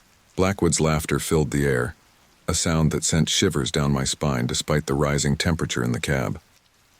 "I'm afraid God has very little to do with where we're going, darling." Sweat began to trickle down my back as the heat inside the taxi reached unbearable levels. It was as if I was driving into the heart of a furnace, the air shimmering around us with waves of intense heat. I can't breathe," I gasped, fumbling for the air conditioning controls. But as my fingers touched the knob, it crumbled to ash, leaving a smoldering hole in the dashboard. "You won't be needing that where we're going," Mr. Blackwood said, his voice now a guttural growl that barely resembled human speech. I risked a glance in the rearview mirror and immediately wished I hadn't. Mrs. Blackwood's elegant evening gown was changing. The silky red fabric writhed and twisted as if alive, darkening to an impossible shade of black that seemed to absorb all light around it. As I watched, horrified, the gown morphed into a cloak of writhing shadows that surrounded her like a living shroud. "What are you?" I managed to choke out, my eyes darting between the disintegrating road ahead and the nightmarish transformation happening in my back seat. Mrs. Blackwood leaned forward, her violet eyes now glowing with an inner fire. "We are the collectors of souls, the guardians of the damned, the ferrymen of the infernal realms. But you, my dear Frank, may call us your new employers." A hysterical laugh bubbled up from my chest. "Employers? I didn't sign up for this. Stop the car, I want to get out." But even as I said it, I knew it was futile. My foot was pressed to the accelerator as if welded there, and the steering wheel burned my palms as I gripped it, yet I couldn't let go. "I'm afraid that's not an option," Mr. Blackwood said, his voice now a symphony of tortured screams and grinding stone. "You accepted our fare, and now you must see it through to the end." I turned to look at him, a scream building in my throat as I witnessed his transformation. Mr. Blackwood's human facade was melting away like wax under a blowtorch. His skin bubbled and sloughed off, revealing a creature that could only exist in the darkest nightmares. His face elongated into a reptilian snout, filled with rows of needle-sharp teeth. Horns erupted from his forehead, curling back over a skull that was now covered in glistening obsidian scales. His eyes, once a steely gray, now burned with the same hellfire that consumed the road beneath us. "Jesus Christ," I breathed, unable to look away from the monstrosity that my passenger had become. The creature that was once Mr. Blackwood let out a bone-chilling laugh. "Not quite, Mr. Cortez. Though I've been called many names throughout the millennia, that particular one has never been among them." I turned back to the road, my mind reeling as it tried to process what was happening. The world outside the taxi had become a hellish landscape of fire and brimstone. Mountains of jagged rock rose in the distance, their peaks disappearing into roiling clouds of ash and smoke. Rivers of lava cut through the barren plains, casting an eerie, flickering light over everything. "This can't be real," I muttered, gripping the steering wheel so tight I feared it might snap. "I'm dreaming. This is a nightmare. I'll wake up any second now." Mrs. Blackwood's clawed hand came to rest on my shoulder, her touch sending waves of icy pain through my body despite the infernal heat. "Oh, this is very real, Frank. You're awake, more awake than you've ever been in your pitiful mortal existence." I tried to shrug off her touch, but my body wouldn't respond. It was as if I was a puppet, my strings now in the hands of these demonic beings. "Why me?" I asked, my voice barely above a whisper. "Why did you choose me for whatever this is?" Mr. Blackwood's new form shifted in the back seat, his scaled bulk filling more space than should have been physically possible. You weren't chosen, Frank. You were simply available. A soul ripe for the picking, ferrying lost gamblers and desperate dreamers through the neon-lit purgatory of Las Vegas. In a way, you've been preparing for this role your entire life. The implication of his words hit me like a physical blow. My entire life? You mean everything I've done? Everything I've been through? All leading to this moment. Mrs.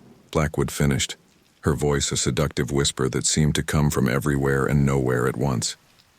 You're uniquely qualified to be our new Karen, Frank, the ferryman of the damned guiding lost souls to their final destination. I wanted to argue, to fight against this insane notion, but as we drove deeper into this hellish realm, a part of me began to wonder if they were right. Hadn't I always felt like an outsider, even in a city as accepting of misfits as Las Vegas? Hadn't I spent countless nights ferrying the broken and the damned through sin-soaked streets? What if I refuse? I asked, already knowing the answer but needing to hear it anyway. The demons in my backseat laughed in unison, a sound that made the very air around us vibrate with malevolent energy. Refuse? Mr. Blackwood hissed, his forked tongue flicking out between razor-sharp teeth. My dear Frank, you accepted this job the moment you picked us up. Your soul is the fare, and the contract is signed in the very essence of your being. As if to emphasize his point, the taxi began to change. The worn leather seats sprouted spikes that dug into my flesh, holding me in place. The dashboard melted and reformed into a grotesque face, its mouth filled with dials and gauges that measured things I couldn't begin to comprehend. Welcome to your new existence, Frank Cortez, Mrs. Blackwood purred, her cloak of shadows expanding to envelop the entire back seat. The road to hell is long, and we have so many souls waiting for their ride. As we drove deeper into the inferno, the last remnants of my old life burned away like fog in the morning sun. The taxi, once my refuge in the chaos of Las Vegas, had become my prison and my purgatory. And as the fires of hell rose up to greet us, I realized that my journey had only just begun. My knuckles turned white as I gripped the steering wheel, my eyes darting frantically between the road ahead and the rearview mirror. The hellish landscape continued to unfold around me, a nightmarish tapestry of fire and brimstone that defied all logic and reason. Jagged mountains of obsidian rose in the distance, their peaks disappearing into roiling clouds of ash and brimstone. Rivers of molten lava cut through the barren plains, casting an eerie, flickering light over everything. This can't be happening, I muttered, my voice hoarse and barely audible over the rumble of the engine, if it could still be called an engine. The taxi had transformed into something more organic, more alive. I could feel it pulsing beneath me, as if I were riding some infernal beast rather than driving a car. Mr. Blackwood's voice, now a guttural growl that seemed to emanate from the very air around us, filled the cab. Oh, but it is happening, Frank. It's time you understood the true nature of our journey. I glanced in the rearview mirror, immediately regretting the decision. The demons in my back seat had fully shed their human disguises. Mr. Blackwood was a towering monstrosity of scales and horns, his eyes burning with hellfire. Mrs. Blackwood had become a writhing mass of shadows, her form constantly shifting and changing, with only those hypnotic violet eyes remaining constant. What are you? I managed to choke out, fear closing my throat. Mrs. Blackwood's laughter echoed through the cab, a sound like breaking glass and screaming souls. We are the collectors, Frank, the gatherers of the damned. And you, my dear, are our newest acquisition. Acquisition? I repeated, the word tasting like ash in my mouth. What does that mean? Mr. Blackwood leaned forward, his hot breath on my neck making me flinch. It means, Frank Cortez, that your soul is the price for this one-way trip to hell. You are to become our new Karen, ferrying the damned across the rivers of the underworld for all eternity. The revelation hit me like a physical blow. Panic set in, my heart racing as I desperately searched for some way out, some escape from this nightmare. But the taxi seemed to respond to my thoughts, the doors melding into the frame, sealing me inside this infernal vehicle. "No," I whispered, then louder. "No, I didn't agree to this. You can't just take my soul." Mrs. Blackwood's form coalesced into something vaguely humanoid, her clawed hand coming to rest on my shoulder. Her touch sent icy tendrils of pain shooting through my body. "But you did agree, Frank. The moment you accepted our fare, you signed the contract. Your soul for eternal service." I shook my head violently, trying to deny her words, even as a part of me recognized the truth in them. How many times had I joked about selling my soul for a decent fare? How often had I complained that driving a taxi in Vegas was like ferrying the damned? As if sensing my thoughts, the radio crackled to life. Static filled the air for a moment before giving way to a haunting melody that seemed to be coming from the bowels of the earth itself. The music was unlike anything I'd ever heard before, a symphony of tormented souls and grinding gears, punctuated by the wails of the damned. "What is that?" I asked, unable to keep the tremor from my voice. Mr. Blackwood's laugh rumbled through the cab. "The song of the damned, Frank. The eternal soundtrack to your new existence. Beautiful, isn't it?" I wanted to disagree, to rail against the nightmarish music, but I found myself oddly captivated by its haunting tones. It spoke to something deep within me, a part I hadn't known existed until this moment. As we crested a hill of burning coal, I caught sight of something that made my blood run cold. Other vehicles were on this infernal highway, cars, trucks, and even buses, all twisted and warped into nightmarish versions of their former selves. And behind their wheels sat figures that looked all too familiar, lost souls just like me being dragged to damnation. I'm not the only one," I breathed, watching as a flaming motorcycle roared past us, its rider a skeleton wreathed in green fire. "Of course not," Mrs. Blackwood purred. "Did you think hell ran on just one taxi driver? We have an entire fleet of the damned, each serving their eternal sentence." The reality of my situation began to sink in. This wasn't some nightmare I could wake up from. This was my new reality, my eternal punishment for what? For simply picking up the wrong fare? "Why me?" I asked, my voice barely above a whisper. "What did I do to deserve this?" Mr. Blackwood's clawed hand came to rest on my other shoulder, completing a circuit of damnation with his wife. "It's not about deserving, Frank. It's about potential. You've spent your life ferrying souls through the neon-lit purgatory of Las Vegas. Now you'll do the same for the truly damned." I wanted to argue, to fight against this insane twist of fate, but as we drove deeper into the inferno, a part of me began to wonder if they were right.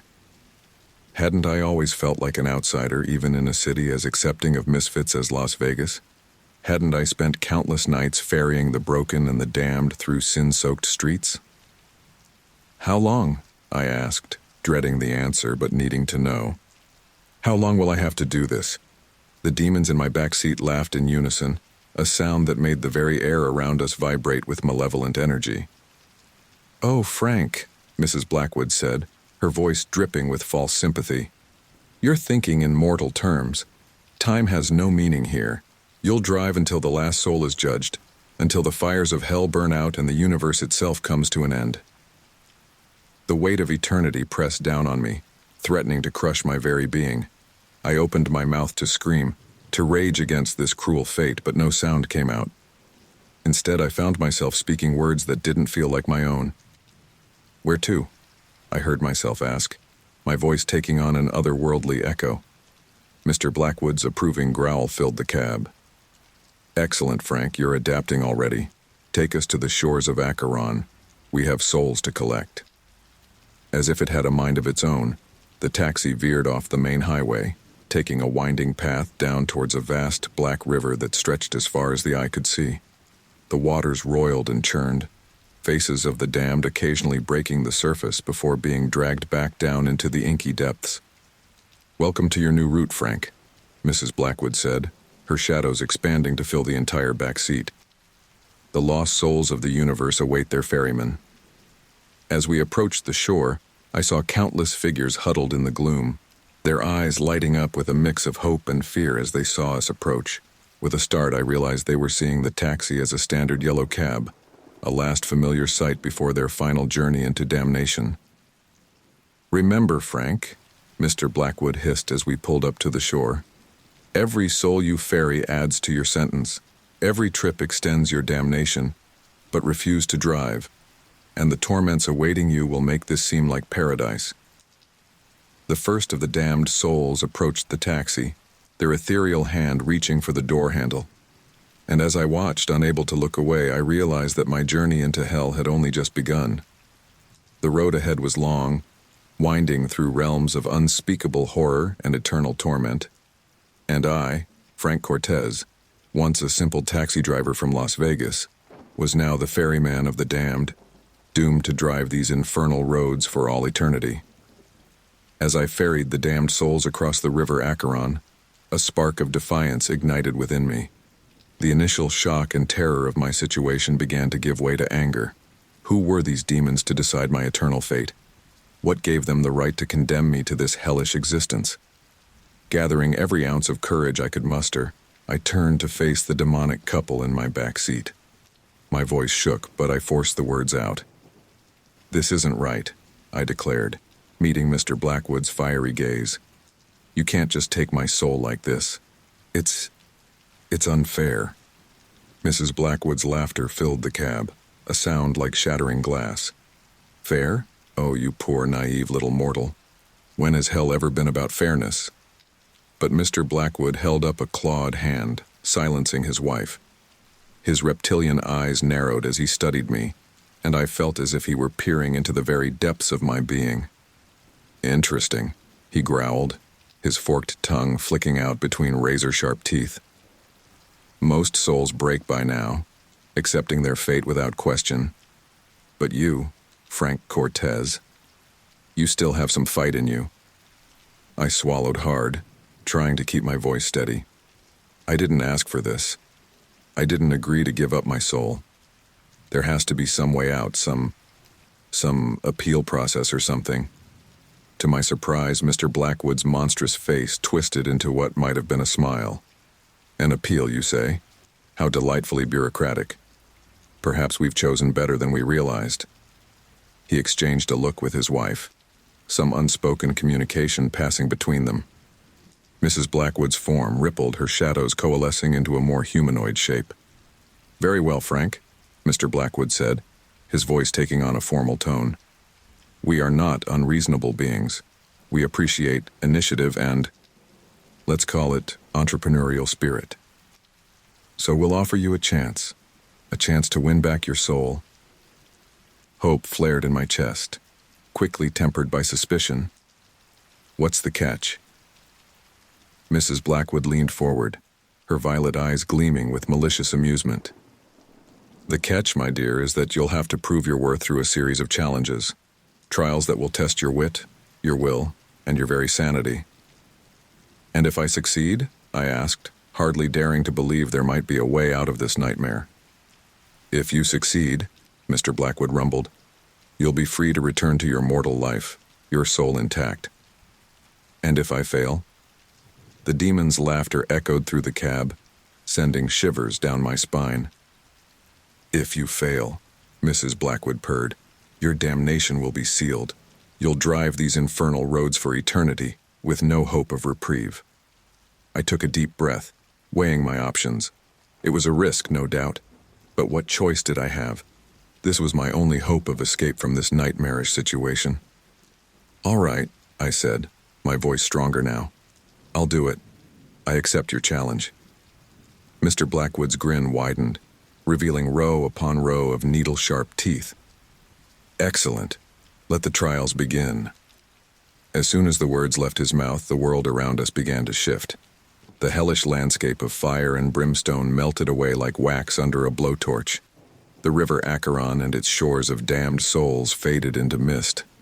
In their place, a new, even more disturbing scene unfolded. We found ourselves in what could only be described as a grotesque carnival. Twisted rides loomed against a blood-red sky. their metal frames groaning and creaking as they moved of their own accord. Tents of various sizes dotted the landscape, their striped facades hiding unimaginable horrors within. The air was filled with a cacophony of sounds. Calliope music played off-key, the laughter of unseen crowds, and underneath it all, the faint sound of weeping. The scent of cotton candy and popcorn mingled with the acrid smell of brimstone, creating a sickening miasma. "Welcome," Mrs. Blackwood announced, her voice taking on the quality of a carnival barker, "to the midway of the damned, where lost souls come to play and forgotten dreams come out to frolic." I stared in horrified fascination at the nightmarish scene before me. Shadowy figures moved between the attractions, their forms flickering and insubstantial. Were these other damned souls? Or something even more sinister? "Your first trial awaits, Frank," Mr. Blackwood said, gesturing towards the carnival with a sweep of his clawed hand. "Are you ready to test your mettle against the attractions of hell?" I swallowed hard, my mouth dry. "Do I have a choice?" Mrs. Blackwood's laugh was like nails on a chalkboard. "There's always a choice, darling. You can face the trials, or you can climb back into that taxi and drive the damned for all eternity. What will it be?" Taking a deep breath, I reached for the door handle. It was hot to the touch, almost burning my palm, but I forced myself to grip it tightly. "I'll take the trials," I said, my voice surprisingly steady. As I stepped out of the cab, I felt the ground shift beneath my feet. The pavement had been replaced by a spongy surface that felt disturbingly organic. I tried not to think about what it might be made of. Mr. and Mrs. Blackwood emerged from the taxi as well, their forms seeming to grow and twist until they towered over me. In this new setting, they looked even more monstrous, like demented ringmasters of this hellish circus. "Your first trial, Frank Cortez," Mr. Blackwood announced, his voice booming across the carnival grounds, "is the Hall of Mirrors."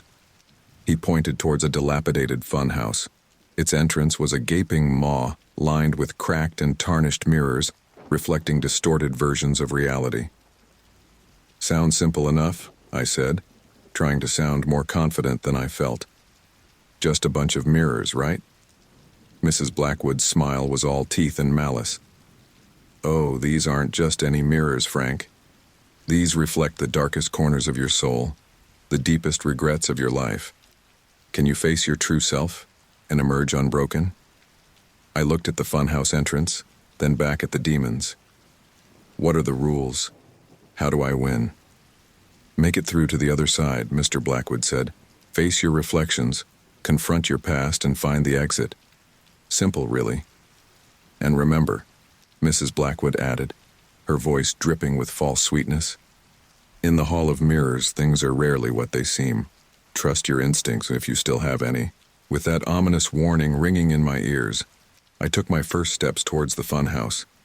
The ground seemed to pulse beneath my feet, as if the very carnival was alive and eager to swallow me whole. As I reached the entrance, I paused for a moment, looking back at the taxi that had brought me to this infernal realm. It sat there, engine idling, a beacon of twisted familiarity in this landscape of nightmares. For a brief moment, I considered running back to it, accepting my fate as hell's eternal cabbie. But no. I had come this far. I had to see this through. Taking a deep breath, I stepped into the Hall of Mirrors, ready to face whatever horrors awaited me within. The darkness swallowed me, and I heard the sound of cruel laughter echoing behind me as the entrance sealed shut. My first trial in this hellish gauntlet had begun, and as I stared at the first distorted reflection of myself, twisted and warped beyond recognition, I realized that the true challenge wouldn't be finding my way out of this labyrinth of mirrors. It would be facing the darkness within myself, the regrets and failures that had led me to this moment. With each step deeper into the Hall of Mirrors, I steeled myself for the confrontations to come. My soul hung in the balance, and I was determined to win it back, no matter the cost. As I stepped deeper into the Hall of Mirrors, the carnival sounds faded away, replaced by an eerie silence broken only by the sound of my own ragged breathing. The mirrors surrounding me no longer reflected my current self. but instead showed scenes from my past, moments I'd rather forget, decisions I regretted, people I'd let down. In one mirror, I saw myself as a teenager, stealing money from my mother's purse to buy drugs. In another, I witnessed the moment I abandoned my college dreams, dropping out to pursue what I thought would be easy money in Las Vegas.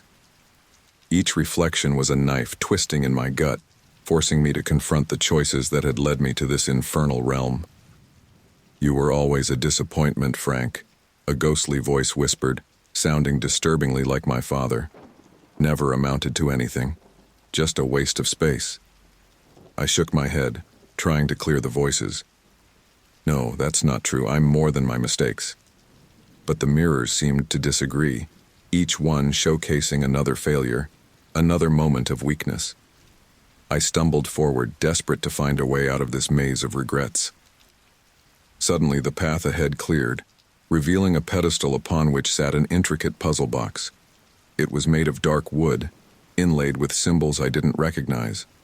As I approached, I noticed something unsettling. The box seemed to be pulsing like a beating heart. "Solve the puzzle, Frank." Mrs. Blackwood's voice echoed from nowhere and everywhere. "But be warned, each mistake will cost you dearly." With trembling hands, I picked up the box. It was warm to the touch, almost uncomfortably so. As I turned it over in my hands, trying to figure out its mechanism, I felt a sharp pain in my fingertip. A drop of blood welled up, and to my horror, the box seemed to absorb it, the wood grain darkening where the blood touched. "Jesus," I muttered, but pressed on. I had to solve this if I wanted any chance of reclaiming my soul. As I worked on the puzzle, twisting sections and pressing hidden buttons, ghostly voices continued to whisper around me, revealing my deepest secrets. "Remember when you lied to Sarah about where you were that night?" one voice hissed. "You've never been faithful to anyone, have you, Frank?" another taunted. I gritted my teeth, trying to focus on the puzzle despite the distractions. With each correct move, I felt a sense of progress, but with each mistake, a searing pain shot through my body, as if the box was feeding on my suffering. After what felt like hours, the final piece clicked into place. The box shuddered in my hands, then split open, revealing nothing. It was empty. "Congratulations, Frank," Mr. Blackwood's voice boomed. "You've completed the first part of your trial, but the real challenge is yet to come." The empty space where the box had been suddenly filled with mist which coalesced into a mirror. But this mirror didn't show my past. Instead, it reflected a monstrous version of myself. This Frank Cortez was twisted and deformed, his eyes burning with hellfire, his smile full of sharp teeth. "Hello, Frank," my doppelganger said, its voice a horrific parody of my own. "Ready to play a little game?" I swallowed hard. "What kind of game?" The monster me grinned wider. "A battle of wits, of course. I'll ask you questions about your life, the life you so desperately want to return to. Get them right, and you move closer to freedom. Get them wrong." It let out a chilling laugh. "Well, let's just say you won't enjoy the consequences." And so began the most grueling test of my life. The monstrous version of myself fired question after question at me, delving into the minutiae of my existence. Some were easy, the name of my first pet, my mother's birthday, but others dug deep into memories I'd long buried, forcing me to confront painful truths about myself. With each correct answer, I felt a surge of energy, as if my very soul was fighting to break free from this hellish realm. But each mistake brought excruciating pain, worse than anything I'd ever experienced. It felt as if my very being was being torn apart and put back together wrong. Time lost all meaning as the interrogation continued.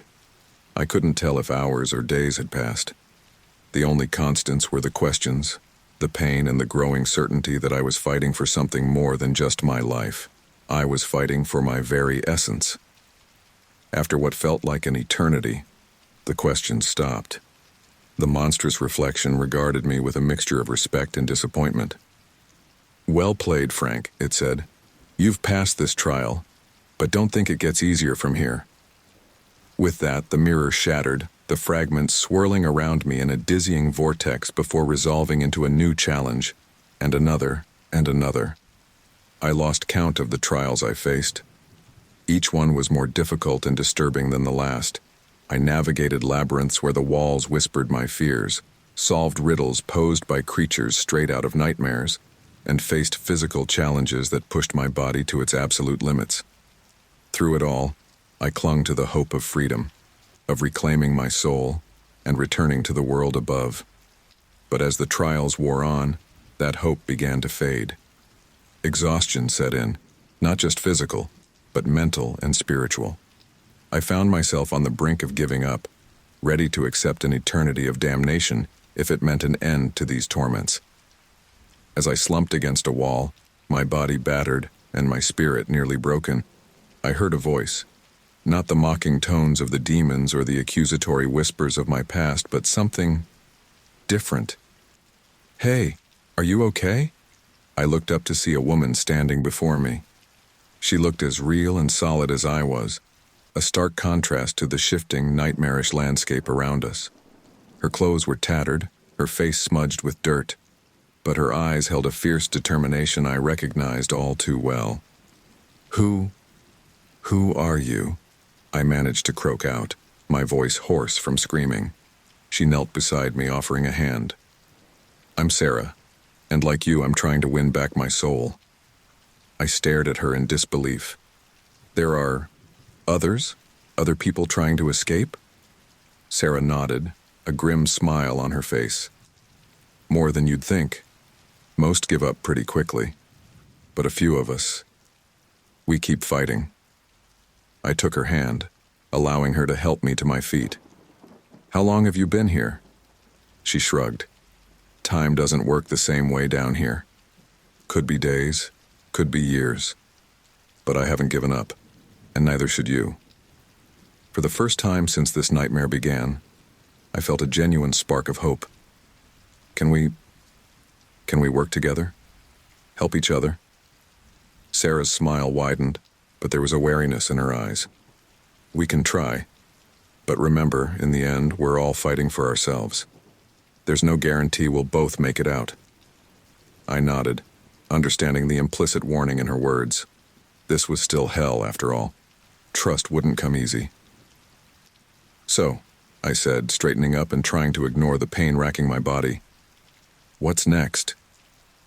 Sarah pointed down a twisted corridor that seemed to shift and change as we watched. "The next trial is through there. It's not pleasant, but if we work together, we might just have a chance."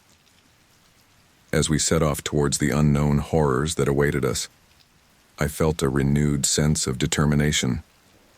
I wasn't alone in this fight anymore. And while I knew I couldn't fully trust Sarah, or anyone in this realm of deception, having an ally, even a temporary one, gave me strength. The trials were far from over, and the path to reclaiming my soul was still long and treacherous. But for the first time since I'd picked up those demonic passengers in Las Vegas, I felt a glimmer of true hope. Whatever hell threw at me next, I was ready to face it. Little did I know, the true tests of my resolve were yet to come, and the lines between ally and enemy would blur in ways I could never have imagined. As Sarah and I made our way through the ever-shifting corridors of hell's twisted carnival, I couldn't shake the feeling that I had finally found a lifeline in this ocean of torment. We ducked under low-hanging chains, dripping with some unidentifiable ichor, and sidestepped geysers of flame that erupted randomly from the ground. "So, Sarah," I ventured, breaking the tense silence, "how long have you really been here?" She let out a bitter laugh, the sound echoing off the walls in a way that made my skin crawl. "Honestly, Frank, I've lost track. Time, it doesn't work the same way down here. It feels like centuries, but for all I know, it could have been days in the world above." I shuddered at the implication. How long had I been here? How much time had passed in the real world since I picked up the Blackwoods in my taxi? "What was your life like before?" I asked, curious about the woman who had become my unlikely ally. Sarah's eyes took on a distant look. I was a lawyer in New York, ambitious, ruthless. I thought I had it all figured out. Then one day, I made a deal with the wrong client. Turns out selling your soul isn't just a figure of speech. We paused at a junction, the path ahead splitting into 3 equally ominous routes. Sarah closed her eyes, seeming to concentrate, then pointed to the leftmost path. This way. I've learned to sense the wrongness of this place. Some paths lead to dead ends or traps. As we continued on, Sarah's words about her past rattled around in my head. A lawyer who made a deal with the devil. It sounded almost cliché, but then again, I was a taxi driver who had ferried demons to hell. Who was I to judge? Sarah, I said, a thought occurring to me. In all your time here, have you noticed any weaknesses in how this place operates? Any cracks in the system we might exploit? She stopped abruptly, turning to face me with an intensity that was almost frightening. You know, Frank, I've been waiting for someone to ask that question for what feels like an eternity. Over the next hour, or what passed for an hour in this timeless realm, Sarah revealed her observations. She had noticed patterns in the demon's behavior, inconsistencies in the rules that governed this infernal plane. The Blackwoods, she explained, her voice low as if afraid of being overheard. They're powerful, but they're not all powerful. They have to follow certain rules, ancient laws that bind even beings like them. I leaned in, intrigued. What kind of rules? Contracts, Sarah said, her eyes gleaming with the fervor of someone who had found a loophole in a legal document.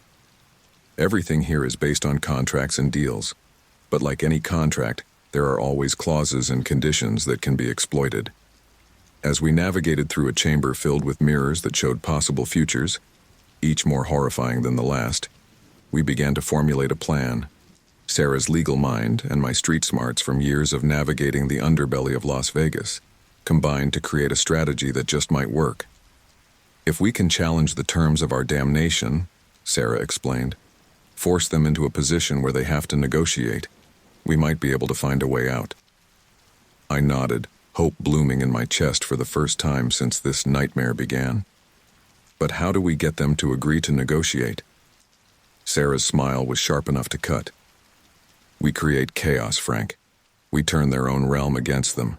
If we can disrupt the flow of souls, interfere with their precious contracts, they'll have no choice but to deal with us directly. Our plan took shape as we moved through the carnival of horrors. We would sabotage the various trials and challenges, freeing other trapped souls and causing a backlog in hell's bureaucracy. We'd use the very rules that bound us to tangle the demons in their own red tape. As we prepared for our rebellion, gathering makeshift weapons and recruiting other damned souls to our cause, a nagging doubt began to creep into my mind. Sarah's knowledge of hell's inner workings was impressive, but almost too impressive. How had she gained such insight? And why, after all this time, had she waited for someone like me to put her plans into motion? Sarah, I said cautiously as we crouched behind a pile of discarded carnival prizes, teddy bears with too many eyes and dolls that wept blood. How is it that you know so much about how this place works? She turned to me, and for a moment, I thought I saw something flicker in her eyes, something ancient and decidedly not human. But it was gone so quickly, I convinced myself I had imagined it. When you've been here as long as I have, she said smoothly, you learn to pay attention, to see the patterns. It's the only way to stay sane. I nodded, not entirely convinced, but willing to trust her for now. After all, what choice did I have? As we set our plan in motion, the very fabric of hell seemed to rebel against us. The ground beneath our feet became even more unstable, shifting like quicksand. The air thickened, making each breath a struggle. And the line between what was real and what was nightmare became increasingly blurred. We started small, sabotaging a puzzle box similar to the one I had encountered earlier. As the box shattered, releasing a swarm of locusts with human faces, I heard the distant roar of Mr. Blackwood's anger. "They're on to us," Sarah hissed.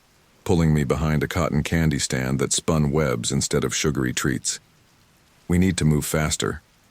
We raced through the carnival, freeing trapped souls and destroying the mechanisms of torment we encountered. With each act of rebellion, the world around us became more chaotic. The sky, once a uniform red, now swirled with impossible colors.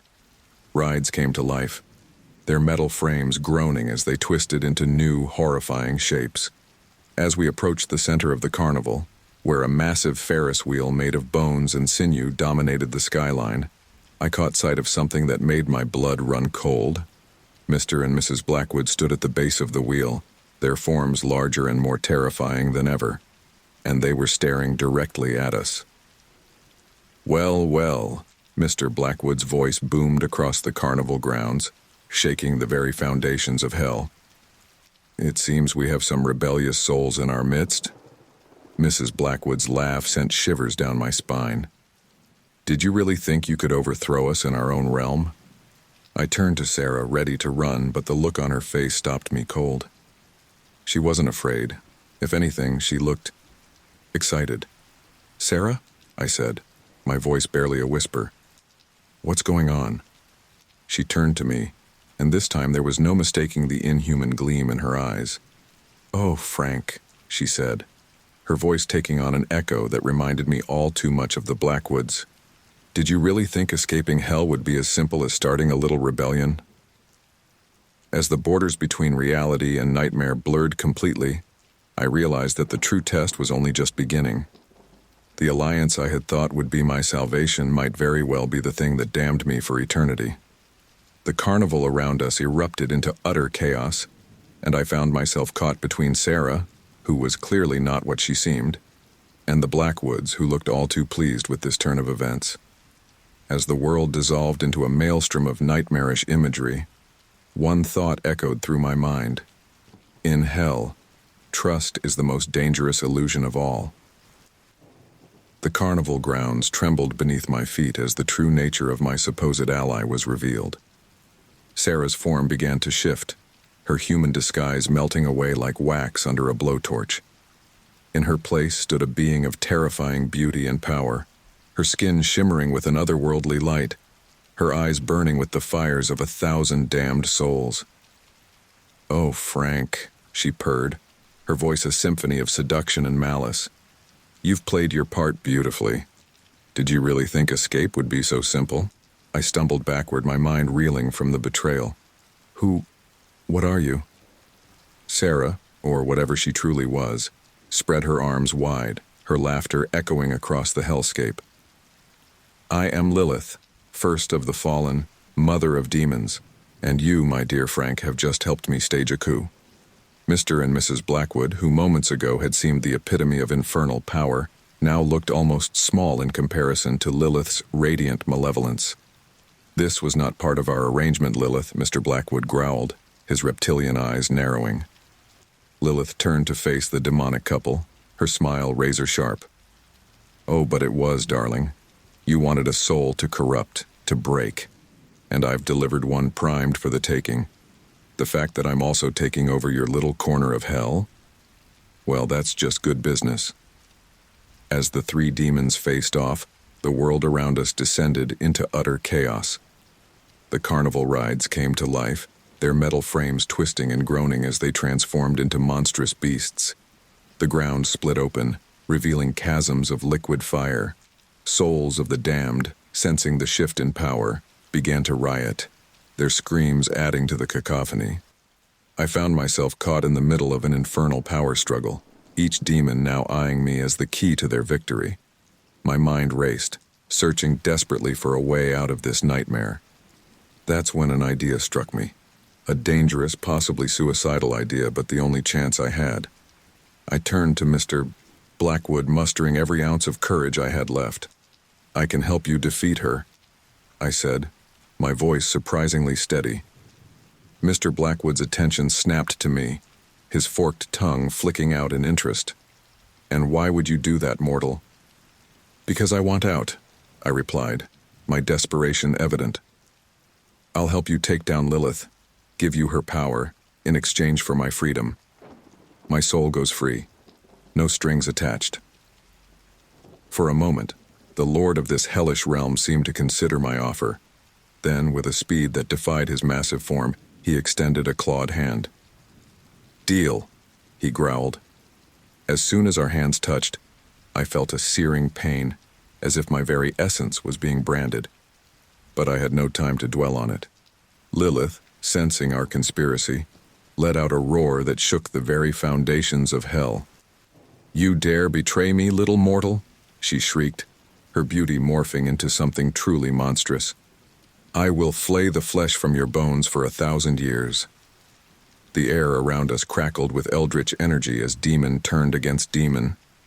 Mr. Blackwood, emboldened by our pact, launched himself at Lilith, his massive form colliding with hers in an explosion of hellfire and brimstone. Mrs. Blackwood, caught off guard by the sudden turn of events, found herself fending off a horde of lesser demons, drawn to the scent of chaos and opportunity. I stood frozen for a moment, overwhelmed by the sheer intensity of the battle unfolding before me. Lilith and Mr. Blackwood traded blows that would have leveled cities in the mortal realm, each impact sending shockwaves across the hellscape. Mrs. Blackwood's laughter, once so terrifying, now sounded almost desperate as she fought off wave after wave of opportunistic fiends. Then through the chaos I spotted an opening, a gap in the maelstrom of combat, a path leading away from the center of the conflict. Without hesitation, I ran. I sprinted past writhing tentacles of darkness that erupted from the ground, dodged geysers of flame that threatened to incinerate me where I stood. The very air seemed to resist my progress, thick with the essence of hell itself, but I pushed on. Behind me, I heard Lilith's enraged scream. "Stop him! The mortal must not escape." But her command came too late. I had already reached the edge of the carnival grounds, where the Technicolor nightmare gave way to a labyrinth of flame and shadow. Without looking back, I plunged into its depths. The maze was a horrifying mix of fire and darkness, each turn revealing new terrors. Walls of obsidian reflected distorted versions of myself, each reflection showcasing a different sin, a different failure. Rivers of lava cut across my path, forcing me to leap across narrow stone bridges that crumbled beneath my feet. All the while, I could hear the sounds of pursuit. Howls of demonic hounds echoed through the corridors, growing ever closer.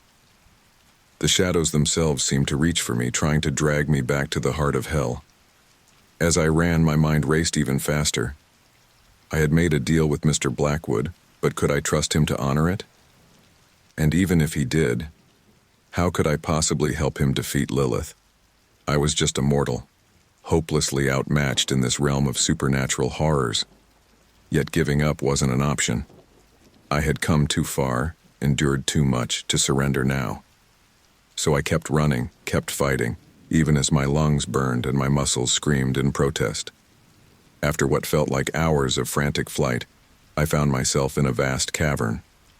The air here was different, thinner somehow, almost electric. And at the far end of the cave, I saw something that made my heart leap, a shimmering portal, its surface rippling like water. Could it be an actual way out of hell? I had no time to question it. The howls of my pursuers were growing louder, and I could feel the malevolent presence of the demons closing in. With a final burst of speed, I sprinted towards the portal. Just as I reached it, I felt a searing pain in my back. I turned to see a demonic hound, its eyes glowing like embers, its teeth sunk deep into my flesh. Behind it, the shadows were coalescing into the forms of Lilith and the Blackwoods, their faces contorted with rage and hunger. With a scream of defiance, I kicked out at the hound, dislodging its grip. Then, without allowing myself another moment of hesitation, I threw myself into the portal. The world exploded into light and sensation. I felt as if I was being torn apart and put back together, my very atoms scattered across the cosmos and then reassembled. There was pain, yes, but also a sense of cleansing, as if the taint of hell was being burned away. And then suddenly, it was over. I found myself lying on cold, damp pavement, the neon lights of Las Vegas blinking above me. For a moment, I just lay there, gasping for breath, my mind struggling to process what had happened. Was I truly free? Had I escaped the clutches of hell, or was this just another cruel illusion? As I slowly sat up, wincing at the very real pain that racked my body, I noticed something that made my blood run cold. There, parked just a few feet away, was my taxi, and leaning against it, their eyes fixed on me with a mixture of amusement and anticipation, were Mr. and Mrs. Blackwood. "Welcome back, Frank," Mr. Blackwood said, his voice carrying the hint of a growl. "We have so much to discuss." I realized then that my ordeal was far from over. I had escaped hell, yes, but I had made a deal with a demon, and now it was time to pay up. As I struggled to my feet, preparing to face whatever new challenges awaited me, one thought echoed through my mind. In the game of souls, the only way to win is to keep playing. And I wasn't done playing yet, not by a long shot. The infernal landscape blurred around me as I sprinted through corridors that defied all logic. One moment, walls of flame licked at my heels, threatening to consume me. The next, I was sliding across sheets of ice so cold they burned my skin. All the while, the cacophony of demonic warfare raged behind me, a symphony of roars, screams, and the clash of otherworldly weapons. My lungs burned, every breath a struggle in this tainted air, but I couldn't stop, couldn't even slow down. The consequences of being caught were too horrific to contemplate. As I rounded yet another impossible corner, my heart leapt into my throat. There, in the midst of this hellish labyrinth, sat my taxi. It looked exactly as it had the night I picked up the Blackwoods, a little battered, but a beacon of normalcy in this realm of nightmares. "No way," I gasped, stumbling towards it. "This has to be a trick." But as I drew closer, I could smell the familiar scent of old leather and pine air freshener. The key was in the ignition, inviting me to turn it. A deafening roar shook the ground, reminding me of the danger at my back. Without further hesitation, I yanked open the driver's door and threw myself inside. The engine roared to life as soon as I turned the key, as if the cab itself was as eager to escape as I was. I slammed it into drive and floored the accelerator, tires squealing as I peeled away from the encroaching horde of demons. The world outside the windshield was a kaleidoscope of horrors. The road, if you could call it that, twisted and turned, defying all laws of physics. One moment I was driving up a vertical cliff, the next plunging into an abyss that seemed to have no bottom. Suddenly the path ahead split into 3 distinct roads. Each shimmered with an otherworldly light, promising something. Salvation? Damnation? There was no way to know. As I approached the split, voices filled the cab, each one distinct and terrifyingly familiar. "Frank, darling," Mrs. Blackwood's sickly sweet tone oozed from the radio. "Take the left path. It leads straight back to our loving embrace. We'll forgive your little rebellion, give you a position of power in our realm. All the riches of hell could be yours." From the rearview mirror came Mr. Blackwood's gravelly growl. "The right path, Cortez. Remember our deal. Help me overthrow Lilith, and your soul goes free. I am a demon of my word." And then, most disturbing of all, Lilith's voice whispered directly into my ear, though I was alone in the cab. "Straight ahead, my clever little mortal. That's the way back to your world. But why go back to that dreary existence when you could rule by my side? I'll make you a god among men." My knuckles were white on the steering wheel as I approached the split. I had seconds to decide, and no way of knowing which voice, if any, was telling the truth. "Screw it," I muttered, and wrenched the wheel to the right. The cab swerved onto the rightmost path, and immediately the world outside became a blur of light and shadow. I could hear howls of rage from the paths not taken, but they faded quickly as I accelerated into the unknown. The drive that followed defied description. The road beneath my wheels felt sometimes like asphalt, sometimes like bones, sometimes like nothing at all. Impossible landscapes flashed by, cities made of flesh, forests of screaming trees, oceans of fire. Through it all, I kept my foot firmly on the gas, and my eyes on what I hoped was the way forward. The cab shuddered and groaned, pushed to limits no earthly vehicle was meant to endure, but it held together, carrying me onwards through the nightmare. After what felt like hours, or possibly years, I began to notice a change. The hellish vistas outside were becoming less, well, hellish. Glimpses of normality began to appear. A stretch of ordinary highway, a billboard advertising some fast food joint, a star-filled sky that looked blessedly familiar. Hope surged within me. Was I actually making it back to the mortal world? But then, just as I allowed myself to believe I might escape, I saw something in the road ahead that made my blood run cold. A figure, standing directly in my path. I slammed on the brakes, the cab screeching to a halt mere inches from the person. As the dust settled, I found myself staring into a face I knew all too well. It was me. Another Frank Cortez stood before the cab, but this wasn't the twisted reflection I'd seen in Hell's Hall of Mirrors. This was me, exactly as I'd looked the night I picked up the Blackwoods. "What the hell?" I muttered, cautiously opening the door and stepping out. My doppelganger smiled, but it wasn't a friendly expression. "Hello, Frank. Took you long enough to get here?" What are you?" I demanded, trying to keep my voice steady. The other me chuckled. "I'm you, of course. The you that made the smart choice. The you that embraced the opportunity the Blackwoods offered." I shook my head, disbelieving. No way, I'd never..." "Never what?" my double interrupted. "Never seize power when it was offered? Never take control of your destiny instead of letting life push you around? You're weak, Frank. You always have been. But I'm what you could be." As he spoke, I noticed subtle changes in his appearance. His eyes took on a reddish glow. His teeth, when he smiled, seemed just a bit too sharp. "This is another trick," I said, backing up towards the cab. "Another test." The other Frank's smile widened, revealing rows of needle-like teeth. "Oh, it's a test, all right. But not the kind you're thinking of. This is where you decide once and for all who you really are." He extended a hand towards me, and I saw that his fingers now ended in wicked-looking claws. "Join me, Frank. Embrace your potential. With our combined strength, we could rule this realm and the mortal world." For a moment, just a moment, I felt a pull. A temptation to take that hand, to seize the power being offered.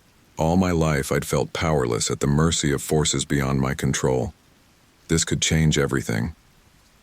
But then I remembered the horrors I'd witnessed in hell, remembered the pain, the fear, the utter wrongness of it all. "No," I said, my voice firm. "I'm not you. I'll never be you." My doppelganger's face contorted with rage. "Then you'll die here, you fool." He lunged at me, claws extended, but I was already moving, diving back into the taxi. I slammed the door shut, just as his claws raked across the window, leaving deep scratches in the glass. Without hesitation, I floored the accelerator. The cab shot forward, and I felt a sickening thud as it struck my demonic double.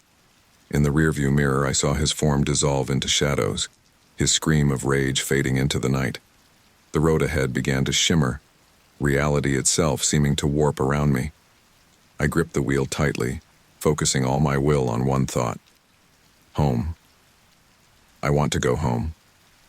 There was a moment of vertigo, a sensation of falling upwards, and then I was back. The Las Vegas Strip stretched out before me, gaudy and vibrant and blessedly normal. My taxi's meter was running, as if I'd just been on a particularly long fare. For a long moment, I just sat there, hands shaking on the wheel, trying to process everything that had happened. Was it over? Had I truly escaped? As the adrenaline began to fade, I became aware of how utterly exhausted I was. Every muscle ached and my mind felt stretched to its breaking point. Slowly, cautiously, I began to drive. I had no particular destination in mind.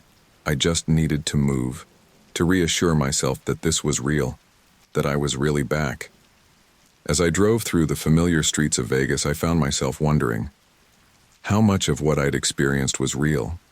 How much was some kind of twisted hallucination? And most troublingly, had I truly left hell behind, or had I simply brought a piece of it back with me? One thing was certain. I was changed. The man who had picked up the Blackwoods that fateful night was gone. Who or what I was now? Well, that remained to be seen.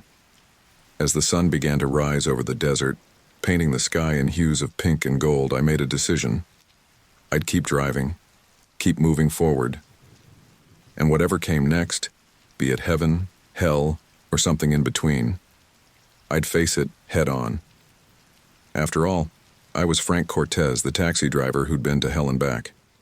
And my meter was still running. The swirling, nightmarish vortex that had engulfed my taxi began to dissipate, giving way to the familiar neon-drenched streets of Las Vegas. As the last vestiges of hell faded from view, I felt a wave of relief wash over me so intense it was almost painful. The garish lights of casinos, the towering hotels, and the endless stream of traffic, sights I never thought I'd be so grateful to see again. I maneuvered my battered cab through the streets, my hands shaking on the steering wheel. Everything looked normal, yet I couldn't shake the feeling that something was off. As I turned onto the street where this whole ordeal had begun, I spotted the exact curb where I'd picked up the Blackwoods. It felt like a lifetime ago. Pulling up to the curb, I let out a long, shaky breath. I made it, I whispered to myself, hardly daring to believe it. I actually made it back. With trembling hands, I turned off the engine and stepped out of the cab. The cool night air hit my face, and for a moment I simply stood there, savoring the feeling of being back in the mortal world. The familiar sounds of Las Vegas at night, the distant ding of slot machines, the hum of traffic, the chatter of tourists, should have been music to my ears. But as the seconds ticked by, an unsettling realization began to creep over me. Those sounds, they weren't there. The city was eerily, impossibly silent. "Hello?" I called out, my voice echoing down the empty street. No response. I started walking, my footsteps unnaturally loud in the stillness. As I passed darkened storefronts and vacant hotel lobbies, a cold dread settled in the pit of my stomach. Where was everyone? "This isn't right," I muttered, running a hand through my hair. "This can't be real." Suddenly, a flicker of movement caught my eye. I turned quickly, heart racing, but saw nothing. Just more empty streets and silent buildings, yet I couldn't shake the feeling that I was being watched. As if in response to my growing unease, a low rumble shook the ground. I stumbled, catching myself against a nearby lamppost. When I looked up, my blood ran cold. The sky above Las Vegas was changing. The deep blue of the night was being consumed by a sickly, familiar red. It spread like a bloodstain, blotting out the stars and casting an infernal glow over the city. "No," I breathed, the horrible truth dawning on me. "No, no, no." I hadn't escaped hell. Somehow, impossibly, I had brought it back with me. As the sky turned the color of fresh blood, other changes swept through the city.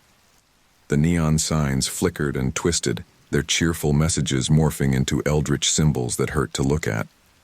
The ground cracked in places, releasing puffs of sulfurous smoke, and in the distance, I could hear the first faint screams.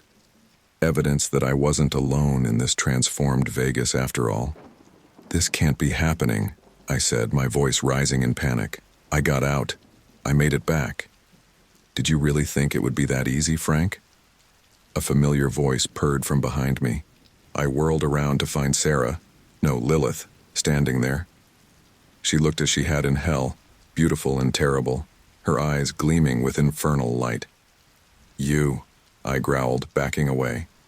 "What have you done?" Lilith laughed, the sound like breaking glass. "Me? Oh no, darling. This is all you. You opened the door, Frank. You brought a piece of hell back with you, and now the rest is following." As if to emphasize her point, a massive fissure split the street between us. Flames erupted from the crack, and with them came the first wave of lesser demons, twisted, nightmarish creatures that began to scatter into the city. "Stop this," I shouted at Lilith. "Send them back." She cocked her head, a mock thoughtful expression on her face. "Now why would I do that? Do you have any idea how long I've been waiting for an opportunity like this? A chance to extend hell's reach into the mortal realm?" Her smile widened, revealing 2 sharp teeth. "I should thank you, really." Before I could respond, another voice boomed across the transformed landscape. "Lilith!" Mr. Blackwood materialized in a burst of flame, his massive form even more imposing in the real world, his reptilian eyes fixed on the demoness, burning with rage.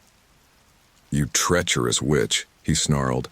"This was not part of our arrangement." Lilith turned to face him, utterly unintimidated. "Plans change, darling. I saw an opportunity and I took it. Surely you can appreciate that."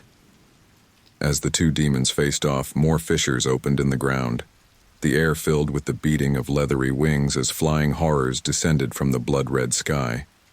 Somewhere in the distance, I heard the ominous tolling of a bell, deep and resonant like the heartbeat of hell itself. I stood frozen, overwhelmed by the chaos unfolding around me. This was my fault. I had done this. In my desperate attempt to escape, I had doomed my entire world. "I have to fix this," I muttered, my mind racing. "There has to be a way to close the portal, to send them back." But how? I was just a taxi driver, hopelessly outmatched against the forces of hell. What could I possibly do? As I wrestled with my despair, a new voice cut through the din, a voice I recognized with a jolt of surprise. Frank! Frank Cortez! I turned to see a familiar figure pushing through the growing crowd of panicked Vegas residents and curious demons. It was Eddie, the dispatcher from my taxi company. "Eddie?" I called back, shocked. "What are you doing here?" He reached me out of breath and wide-eyed with fear. "Been looking everywhere for you, man. You disappeared days ago, then all this started happening." He gestured at the hellish landscape around us. "What the hell is going on?" I opened my mouth, then closed it again. How could I possibly explain? "It's complicated," I finally managed. "But Eddie, you need to get out of here. It's not safe." Eddie shook his head stubbornly. "No way, man. I'm not leaving you here alone with all this, whatever this is."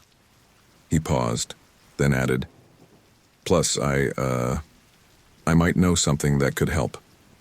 That got my attention. "What do you mean?" Eddie glanced around nervously, then leaned in close. "My grandma, she was into some weird stuff, you know. Old books, rituals, that kind of thing. Always said there were ways to protect against forces from beyond. I thought she was crazy, but now..." A spark of hope ignited in my chest. It wasn't much, but it was something. "Eddie, I could kiss you right now." "Where are these books?" "At my place," he replied. "It's not far, but with all this going on..." He gestured at the chaos surrounding us. I nodded, understanding the challenge. Getting across the city wouldn't be easy with demons roaming the streets, but we had to try. "All right," I said, a plan forming in my mind. "We'll take my cab. It's gotten me through hell once already. Maybe it can do it again." As we turned to head back to my taxi, a bone-chilling roar split the air. I looked up to see Mr. Blackwood and Lilith locked in combat, their titanic forms grappling above the Vegas skyline. The very fabric of reality seemed to warp around them as they fought. "We need to hurry," I told Eddie, breaking into a run. "I don't think we have much time before this gets a whole lot worse." We reached my cab and piled in, Eddie in the passenger seat this time. As I started the engine, I caught sight of my reflection in the rearview mirror. I looked haggard, my eyes wild with a mix of fear and determination. "Hang on," I told Eddie as I shifted into drive. "This might get rough." As we peeled away from the curb, weaving through the growing hordes of panicked humans and curious demons, I couldn't help but laugh at the absurdity of it all. Here I was, A simple taxi driver, racing through a hell-transformed Las Vegas with my dispatcher, on a mission to find some old books that might just save the world. But as the blood-red sky roiled above us, and the sounds of demonic invasion grew louder, one thought kept me focused. I had opened this door to hell, however unintentionally. Now it was up to me to close it. The meter on my taxi started running again as we sped through the infernal landscape. One last fare, I thought grimly. The most important one of my life, and possibly the last one this world would ever see.